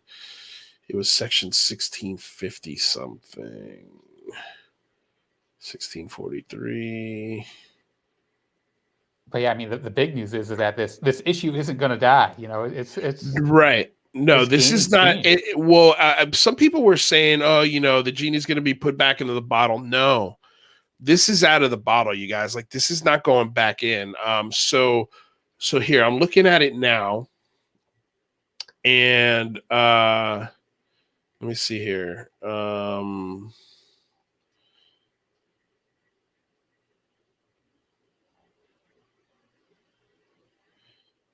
I got to look at it. It's really long. I don't want to just sit here in silence. It's weird, but I think there was something in here in the HR 4350 section 1652 that did say something about a public. I got to go back and look at it, but Alec confirmed that there was something about a public report that would be due along with these as well. So we got some questions here. One was from Artisan Tony, one from G West. Yeah, sorry, I just clicked off of Artisan Tony's and lost it on the screen. But he was asking if they will go after Snowden and Assange, why not Lou, unless they want him to disclose? I talked to Lou about this, and I think the biggest reason was Snowden and Assange didn't follow protocols. They did not go through the proper chains of command, and so that's why they've been pursued with the vigor that they've been pursued with. I respectfully disagree with Lou on Edward Snowden. There's a lot of things. We have to sit down and have like a 3-hour conversation about Ed Snowden. But his whole point was, and I tend to agree, that he shouldn't have gone straight to the media with this information. He should have gone to his congressman, or he should have gone to his state senator and given them the information in person. And then that would have been able to put things in effect that would have protected him from being imprisoned at Guantanamo Bay. But because he went straight to the media, essentially he stole the state secrets. It's illegal. Like, he did it the complete wrong way. But from his perspective, if I was Edward Snowden, I don't know if I'd go to my senator or congressman. I don't know if I could trust them with this. How do I know that when I give it to him, it's not just going to get gobbled up by some internal machine that says, keep quiet about this, and then Edward Snowden we never hear about? That's a very real possibility. That's interesting. Do you think that Elizondo went to his Wyoming senators and representatives, or do you think that he's dealing with his Department of Defense contacts, and as far as letting people know about the information he wants to disclose potentially? Oh, man, that's a good question. It wouldn't shock me if it was both. Why wouldn't he do both? To me, I think he's talking to everybody. From what I gather, man, he's going to anyone with power that will listen. So he's going to other governments, he's going to senators, he's going to congressmen, he's having closed door meetings behind the scenes with them, he's briefing them in some cases. He's going to people without power, like our show. Yeah. He's going everywhere. He's trying to get the word out to everyone. And I've been saying, like, Elizondo and Mellon have been screaming at the top of their lungs for the last 4 years, trying to get the powers that be to pay attention to what's happening. And finally, they're starting to pay attention a little bit. Yeah, no, it's exciting. Yeah.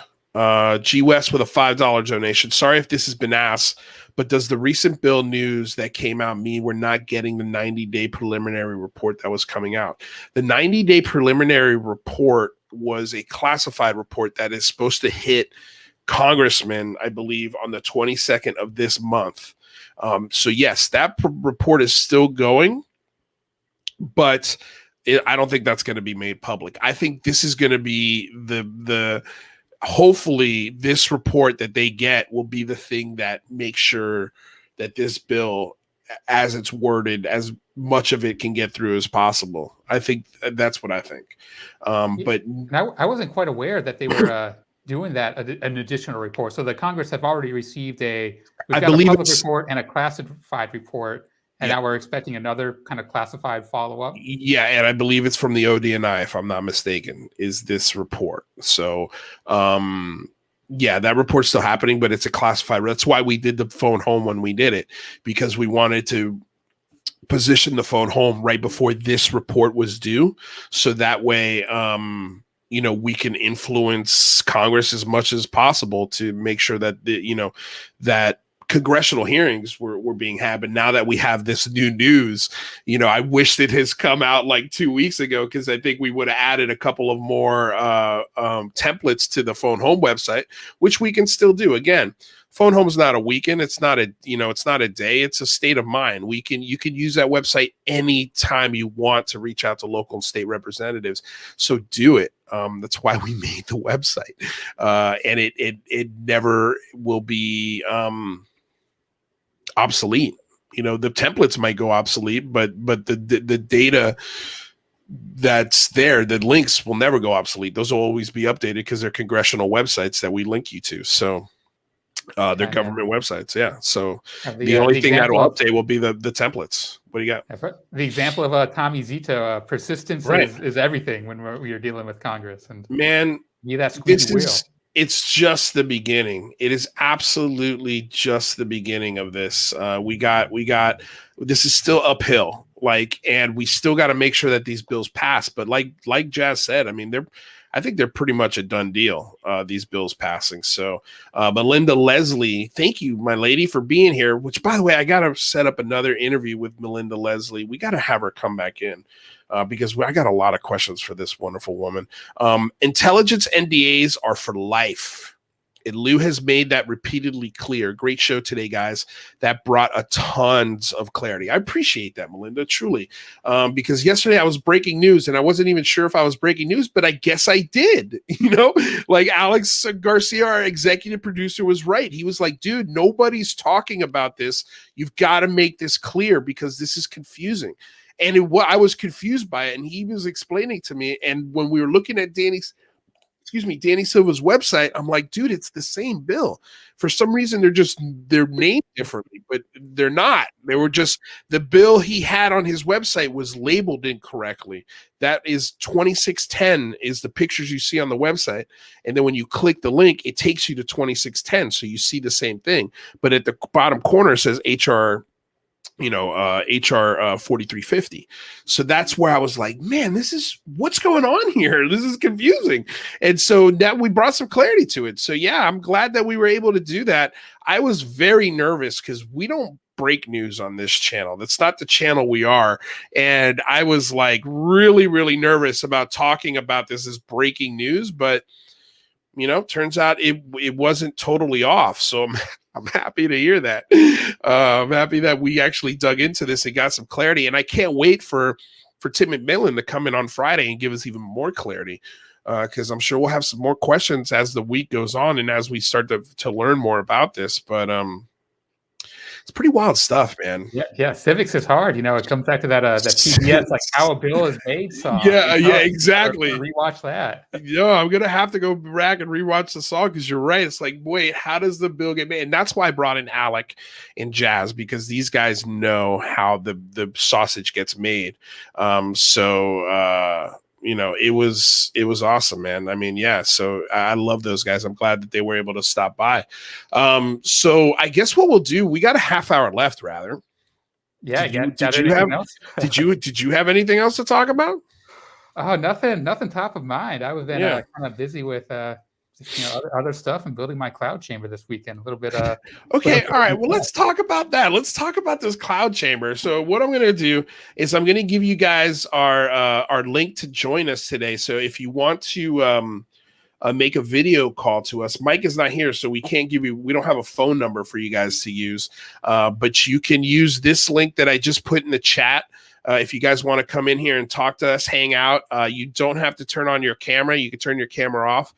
So we don't have to see you. But if you are going to have your camera on, make sure you're hooked up to a Wi-Fi signal and that you're not naked. And what's my third rule, rather? Turn down the volume on your YouTube that you're watching the show on, because you don't want to have an echo when you come in here. UFO Blueprint, of course, is asking for my personal number. Have I frozen? You are freezing up and kind of laggy on my screen. I wasn't sure if that was on my end or not, though. Oh my God! Look who is in the. Look who we got here. What's up, brother? It's a nice looking room you're calling. Where are you calling from there, Lou Elizondo's Neck? That does not look like a Best Western in Rancho Cucamonga. Right, it's Wyoming, brother. My house. What do you think? It's great news. That means you're no longer in the woods. Right, brother. It's fucking good mood today, man. Like, really, brother. I don't know what to tell you. Like, this book deal is like, I really get to express myself, brother, and it's something I'm really looking forward to, brother. Getting a little choked up there. But, are you subject to the same NDAs as the rest of Elizondo, or can you give us some inside info? Well, my NDA stands for neck. The N stands for neck. So we're on a different trajectory there. We get separate delegations and rules, but I'm just checking in, brother. You guys are doing great. I'm about to head up to catch up to my body. He's in Italy right now, and brother, there's no Best Westerns there, but I'm pretty sure Max will set me up in his home, brother. Have a good night, guys. Thanks for checking in. Thank you. Who is this guy? I'm dying to know who this guy is, man. Oh my God, dude. Okay, we got another caller, Stefan Boudin. Stefan, hello. Thank you for calling into the show, man. First time?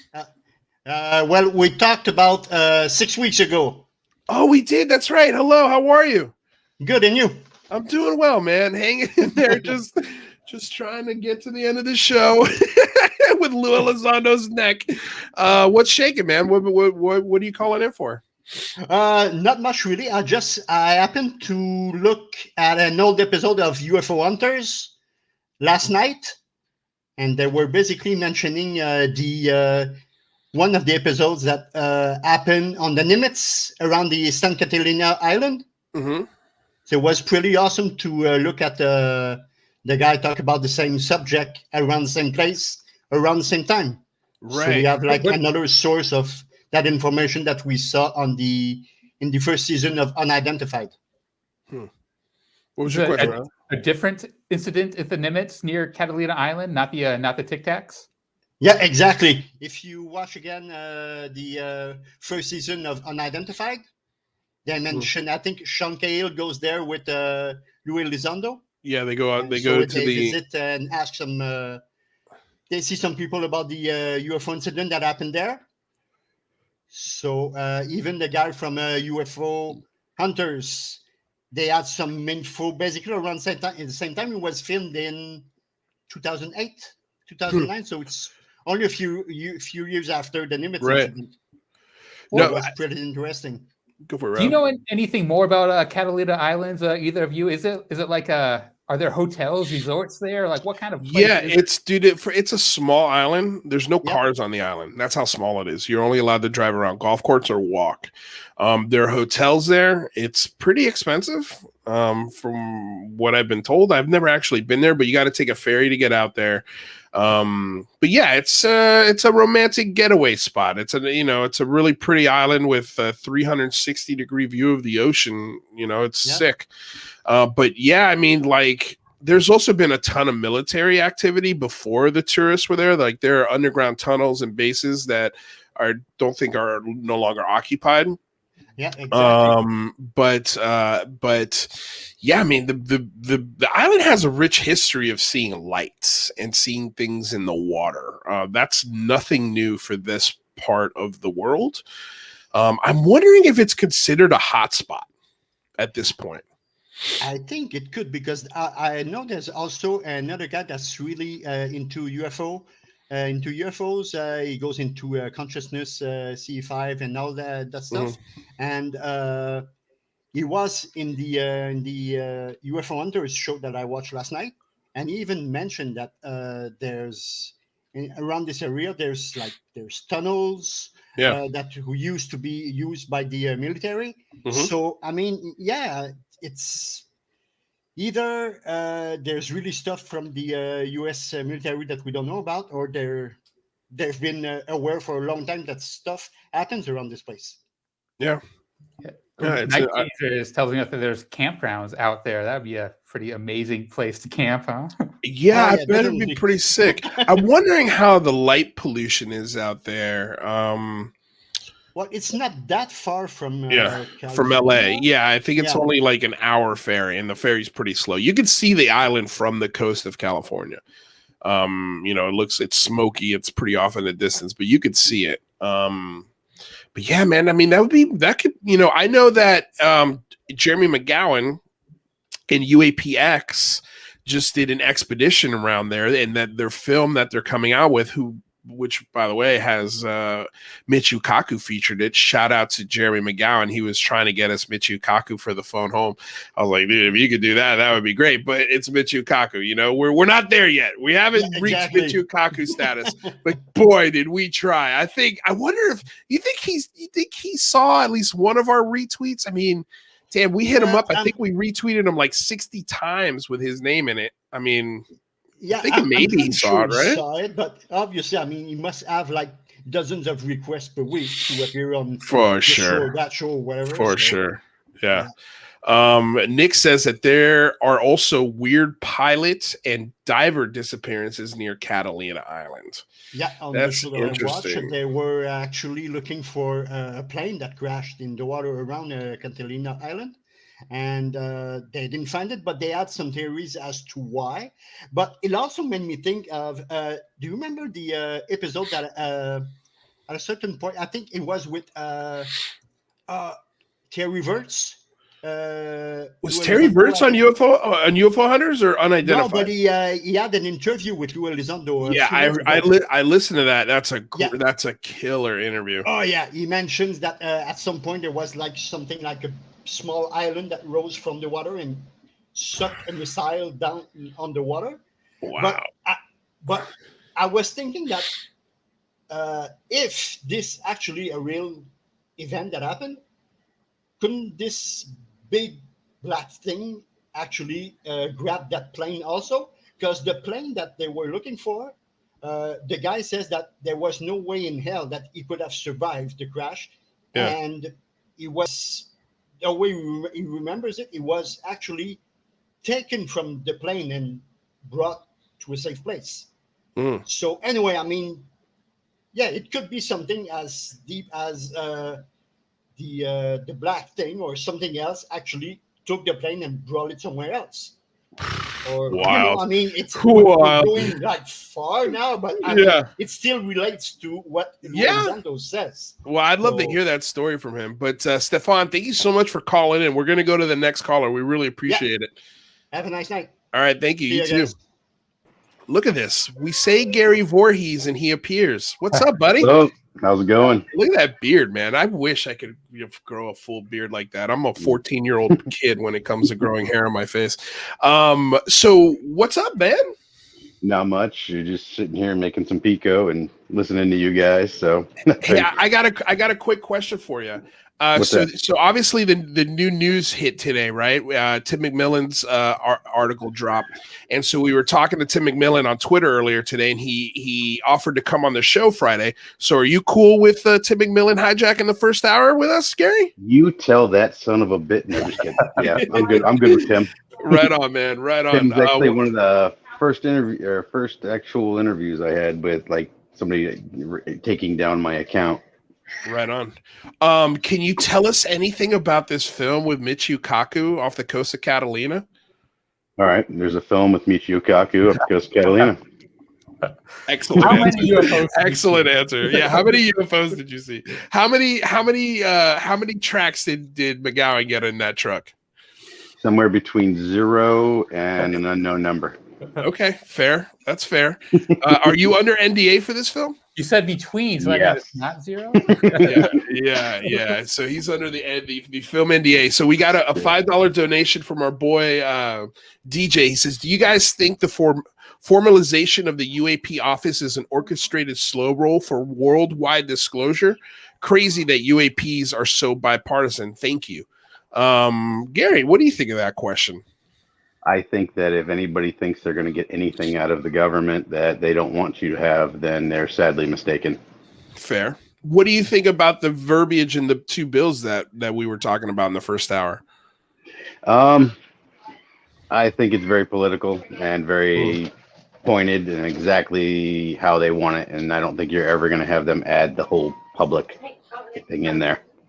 Well, even if we didn't get public, do you think that's still a good movement for the topic going forward? Even if let's say we get, the Congress gets, like Lou said, by quarterly and yearly reports, does it move the needle for, say, congressional hearings? Does it open the conversation for congressmen to talk about this more? Does it open the door for more leaks? What do you think? There's always going to be leaks, but unfortunately, an unsubstantiated leak doesn't get us anything other than a short look inside of a window. Right. Without chain of custody, without it being official. These things are is fodder for more of the bullshit. So, right. Honestly, our best bet is just to keep lobbying like you guys are doing. Keep going forward the way that we are, because just look what's come out in the last 3 years, right. More than the last 75. So, right. We're getting there, but we always got to remind ourselves that we're already winning. We're already winning. Yeah. Like we're winning at this topic, but there's also a cool room for you guys like you who are there to collect their own data as well. Yeah. So that's important. When it comes down to it, disclosure is going to happen probably in the public sector. With companies and things like Lou and us, and we all talk behind the scenes. We all keep in contact. We all talk to each other. Anybody that's serious in this field, I have no problem working with. But you have to be serious in this field, and if you're going to come to the table, don't have this is a potluck. This ain't coming over for dinner. Right. Make sure you're bringing something to the table. Yeah, you got to bring your own beer. What do you got, rather? Well, I guess. Do you think that would UAPX still be going as strong as they were if there wasn't this kind of under threat of government interest as well? If the government wasn't continuing to kind of double down on this UAP report? Well, move it this way. Me personally, running UAPX, I will continue to run UAPX until it's just me. All right. And if it falls apart, then a new nonprofit with the same name will pop up out of Florida instead of Oregon. It's never going to go away. So, love it.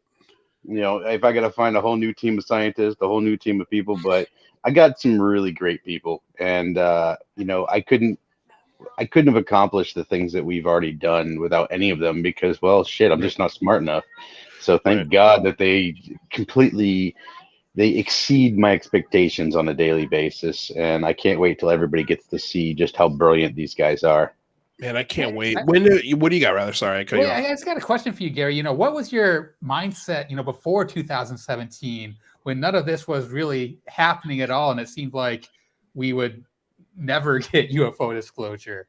Well, for me, it was just about continuing to learn as much as I can, physics, engineering, trying to figure it out myself. When it comes down to it, if I can't rely on anybody else, I can rely on myself at least. So, when I ended up, when I got that phone call and I was asked to start this company, honestly, I didn't have a whole lot of expectations with it. It's gone way further than I ever expected, to the point now where, I'm working full time as the president and CEO. So, it's crazy. Yeah, no, I did. Let me ask you this. Did you think that this topic would be helping you or be able to be a full-time pursuit like this? Oh, it's not. Well, I mean, you retired early though, right? Well, I mean, you got to remember though, retiring early, you always take a hit in money. Of course, yeah. Yeah, so me and my family have had to accommodate that. Right. You know, we've had to cut back on a lot of stuff. You know, I mean, we got used to, not living high on the hog, but we'll just say, I wasn't starving. Right. No, I get what you're saying. I was able to afford Disney Plus. All right. Right, but now ain't no more Disney Plus. We cut the Disney. Now my whole family's pissed because Disney Plus went off. But you're in Florida though, right? Yeah. Well, so that dollar goes a lot farther than a lot of other states. That's Have for you sure. lived anywhere near the villages lately? No, those son of a bitches driving these prices up through the roof. Are they? Yeah, I'm from Florida. Cost of living's gone through the roof down here, everywhere. Man. Yeah, well, especially in Miami and so. Well, what part of Florida are you in? Would you like to say? Central Florida area. Okay, so like Orlando-ish. Yeah. I'm pretty much an hour away from everything. Wow, and the prices up there are getting out of control too, huh? Yeah, you should see them down in Miami. Miami's insane. Just like New York. Yeah, but the thing is that there's no property taxes, right? No state income tax. So you don't have state income tax, but if you're not working, that doesn't really matter. Yeah, true. That's very true as well. You make a good point, sir. Yeah. Well, brother, you got anything else for Gary Voorhis before he comes back on Friday and we go into deep dives on UAPX and what they're working on? Guys, thanks for doing what you're doing. I mean, this is amazing times we're living at when we got people like you leading up, scientific inquiries, and you're not the only one. There's several of these things. It's amazing. Yeah, and we just looked up. There's another group. I don't know how serious really they are, but they look like they got money, but they're doing. They got ships and research vessels and stuff like that, and can't wait to see. Yeah, so That's impressive. Yeah, so I don't know how legit it is. Jeremy's the one that actually brought that up. Wow. So I'm waiting to look into that and seeing, because if they're seriously interested, we got plenty of equipment to share. So it might be time to get Jeremy McGowan's ass back on this show. He used to be a huge fan favorite here. I got a soft spot in my heart for that guy. I love him to death. I really, really do. He's one of those people that either he's going to rub you the wrong way or you're going to get along with him forever. Oh, he's going to rub you the wrong way, no matter who you are, I think. But I love him anyway because I think I love his mind. But he's never rubbed me the wrong way. Yeah, well, we never got that close, right? For him to actually physically rub me. But we've had our differences, man. But I respect the shit out of that guy. He's really damn smart, and he always brings me down to terra firma. That's what I've always loved and respected about him. For as thick-headed as he keeps surprising me with how smart he is. He's a smart dude. He really, really is. And I'm only talking shit because I know he's probably listening. He's probably listening. Yeah.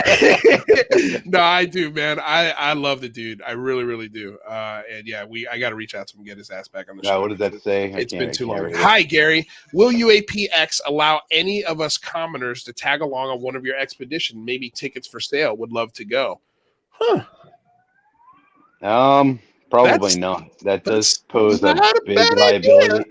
It's not a bad idea, and although that would be fun, we don't have corporate insurance, so that would cost us more than the expedition just to bring one person. Right. I would love to see that phone call of you calling your corporate insurance person and asking for UFO and alien coverage. Right. You should see the NDAs that the Skinwalker Ranch has. I tell you what. I've heard. Oh, that is brutal. Our buddy Carl Vibe just kind of they were doing the PhenomCon and he got a tour of parts of Skinwalker, so he had to sign the NDA too. So that was if you go past the gate, that's it. And what's weird about that property though is it seems to really affect different people differently. Yeah. It's like. Yeah, I mean, you guys will see, what happened to us on the property in season 3, but I would tell everybody that is super excited to try to get onto that property. Don't. Yeah. Just don't. Well, you know what I found really fun is you kind of just told us, number one, there's going to be a season 3 of Skinwalker Ranch, and you're going to be in it. So, shh. I love it, man. Well, I can't wait to see. We love the Skinwalker show around here. We talk about every episode. Well, so. I tell you what, man, those guys are legit. You know, I mean, you might have a little bit of like I'll give you my personal opinion on it. And my personal opinion is that there's a little bit of the human aspect that's kind of played up for the drama of the show. Right. But all of the events and the weird shit that happens there, 100% true. Yeah. Now, not every single thing that happens there happened while we were there, but I'm going to go ahead and say 60% of all the things that happen on that place happened to us while we were there for a day and a half. We were there for 2 days and all kinds of crazy shit happened. Damn. And did you guys go into the branch with the mindset of, this is bullshit? Or did you all kind of like... Well, me and Jason are both saved Christians. We said a prayer of protection before we even walked on the property. You know, and that's, you know, we took it serious, but you can't understand the nature of it until you go on the property. It's kind of like before you actually ever truly fell in love with somebody that was so selfless that you would give your life for them. Before you've had that, you don't understand that. Right. You know, that makes sense. So I mean, it really is an intangible thing that you can't understand until you've been there. Okay, well, on that note, Mr. Gary Voorhis, I can't wait till you come on Friday because the conversation between you, McMillan, and Rather and Mike and I is going to be a lot of fun, dude. So I tell you what, Tim's a straight shooter too. That's why I love that guy. He doesn't pull no punches. He just says what he thinks and says what he means, and I love people like that. So do we. And I think that's why we're rapidly become friends. Mr. Gary Voorhis. All right, bud. We'll see you soon. Take it easy. Ciao. Dude, this show is becoming cooler and cooler by the day. You never know who's going to call in. Yeah, you never know who's going to call in. And that's it. That's the last Chris call. To start it off and Gary to end it. What a Chris, you mean Elizondo's neck? You forgot about at the beginning was a surprise. Oh, no, yeah, Chris Lehto. We had no idea Chris Lehto was going to come on the show until literally a half hour before. So I wanted that to be a surprise. So I hope you guys enjoyed that. Thank you all so much for the super chats, the questions, the support. Man, we had a huge crowd today. Great. And we almost had as many people as we had for the phone home, which, by the way, guys, was a huge success. We already have almost as many hits. We have more views than we did for the first one, especially between all three videos. And day one is already about to beat the whole day for the first phone home. We reached 14 million people during this second version of the phone home, which was 10 million more than the first one. We had a whole bunch of interaction. We were looking at the stats today, man. I mean, it was very successful compared to the first one. I know it didn't seem that way because we didn't have as many live viewers, but I think what was going on is people were watching football and then came back and watched it later. My guess. But and I also want to claim a personal victory. I think that my Congressman Adam Smith was involved in this H.R.4350. So boom. I wrote him, so I'm going to claim a little bit of credit there. Yeah, claim some credit, but also I'm going to thank you, Adam Smith, and put that thank you, public in Adam Smith in Washington, right? You're in Washington, right? Yeah, Washington. Dude, you definitely have to follow up with him and say, just give him a huge thank you. And maybe that's something we'll do. Let's figure out rather who else signed the bill or who else is behind the bill. That way we can maybe coordinate just a huge Twitter, hey, thanks. By the way, we'd also like to see this. Yeah. I think that would be helpful. Yeah, politician is usually a thankless job. And definitely give them a pat on the back. Definitely, especially after something like this. And I mean, again, stuff like this changes the conversation on a national level. That's a good thing for us. It's not a step forward. It's a leap. Like Lou said, this is a leap forward, man. So there's only going to be a few people that are super angry about this. Those might just be the reptilians. So watch out. Be careful. Be careful. They might be reptilians. I just love, and I'll just go ahead and call them out. Like Rich from Goof On, like he's so angry that Lou Elizondo is writing a book. Dude, you've got a YouTube channel with a Patreon and super chats. You make money off this too. It's okay for Lou Elizondo to sell a book. It's okay for him to sell a book, in my opinion. I don't know what you think, rather. Maybe you have a different opinion than me. No, I think he should have done it long before. He should have been agreed. That book instead of going on all our podcasts. Yeah, agreed. Yeah, I think a book would have done him a lot better than doing the podcast. That's for sure. But please don't stop doing the podcast. I love you for it, Elizondo. Please keep coming back to our show.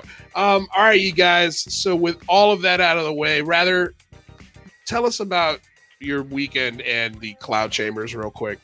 You can easily make a little cloud chamber that allows you to see high energy particles going through your very room. And I'm going to have a video up. I think they should install one of these at Skinwalker Ranch. I think it would be visually compelling and tell us a lot. Interesting. I'm going to try to start a little tweet store when I publish my video. We'll see how successful that is. Yeah, I mean, hey, maybe we could get the dragon to pass it on. You know the dragon loves the show. All right, you guys. That's it. Thank you all so much for coming to hang out. Before we go, of course, I want to say thank you to the sponsor, BlueMarlinChronicles.com, purveyors of the world's finest fishing tackle since 1995. Want to say thank you to DOS Tapes. They provide all of the tunes that you hear on this show all the time. Their sound or Bandcamp link is in the description below. I'm always getting Bandcamp and SoundCloud mixed, but it's Bandcamp. Thank you all. So I want to say thank you to Rather for being here today, filling in for Michael Mataluni. Thank you to Michael Mataluni. I hope he's getting work done. And yeah, this is going to be fun, dude. You and me on Mondays. Yeah. I like it. I think it's a good vibe, right? Maybe Lou Elizondo's neck every once in a while. Dude, Lou Elizondo's neck could come by this show every day as far as I'm concerned. Every day. I'm dying to, man. I hope one day I get to pull the mask off of Lou Elizondo's neck and see who, like a Scooby-Doo episode. I'm dying to know who's guy. You know, I'm just dying to know who it is. Anyway, with all of that out of the way, you guys, thank you all so much for coming aboard and getting weird with us here on another episode of the Unidentified Celebrity Review, your home for credible news, reviews, and commentary on everything UAP and UFO. My name's Luis Jimenez. That is Rather Be Squidding. Until next time, you guys. Oh, by the way, we have Jess Rogue coming in from the Rogie Report on Wednesday, and also Jamal Thomas will be here to talk about these bills.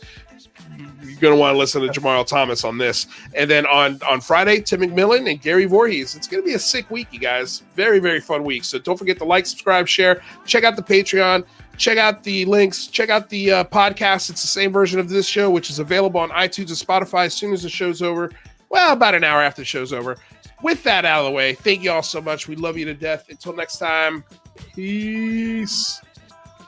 I'm going to tell you all right now, all of these wonderful people would not be here without Patreon supporters like you. If you enjoy credible news, reviews, and commentary on UFOs and UAPs 5 days a week, you want to support this show. What's your name? Marty. Marty, look how easy this is, Marty. Pick up your phone. Boom, you're a Patreon member. I mean, look, it's so easy. You just click the link, which is right here. Just for $1 a month, you can support this show. Just fill out the information and pledge what's comfortable for you.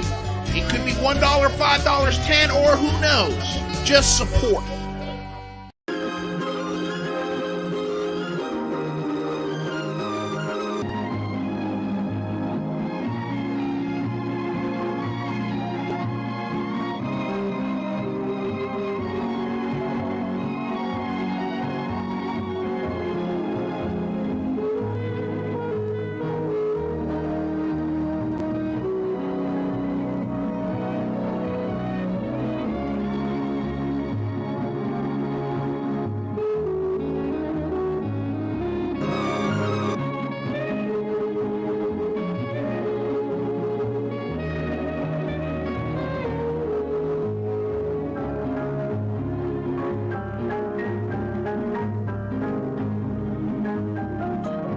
Big shout out and thank you to all of our Patreon subscribers. We're not anything without you. Alex Melius, Dr. UFO Dave, Mike and Heidi, Elizabeth Bowden, Kenny Campbell, Tom Davis, Daniel Bethwick. I think I got that last one wrong. Mo Ublick, Jedi Camper, Aaron Desario, Michelle de Guzman, Luis Jimenez, UAPN, Neurostream, NMUAP, Carlos Estevez, NMP, MP, Filippo, Genosis. Thank you all so very damn much. We truly appreciate it. I believe you're enjoying all this. Indeed, Captain. I've never seen him look so happy. Shut up! Shh. Shh.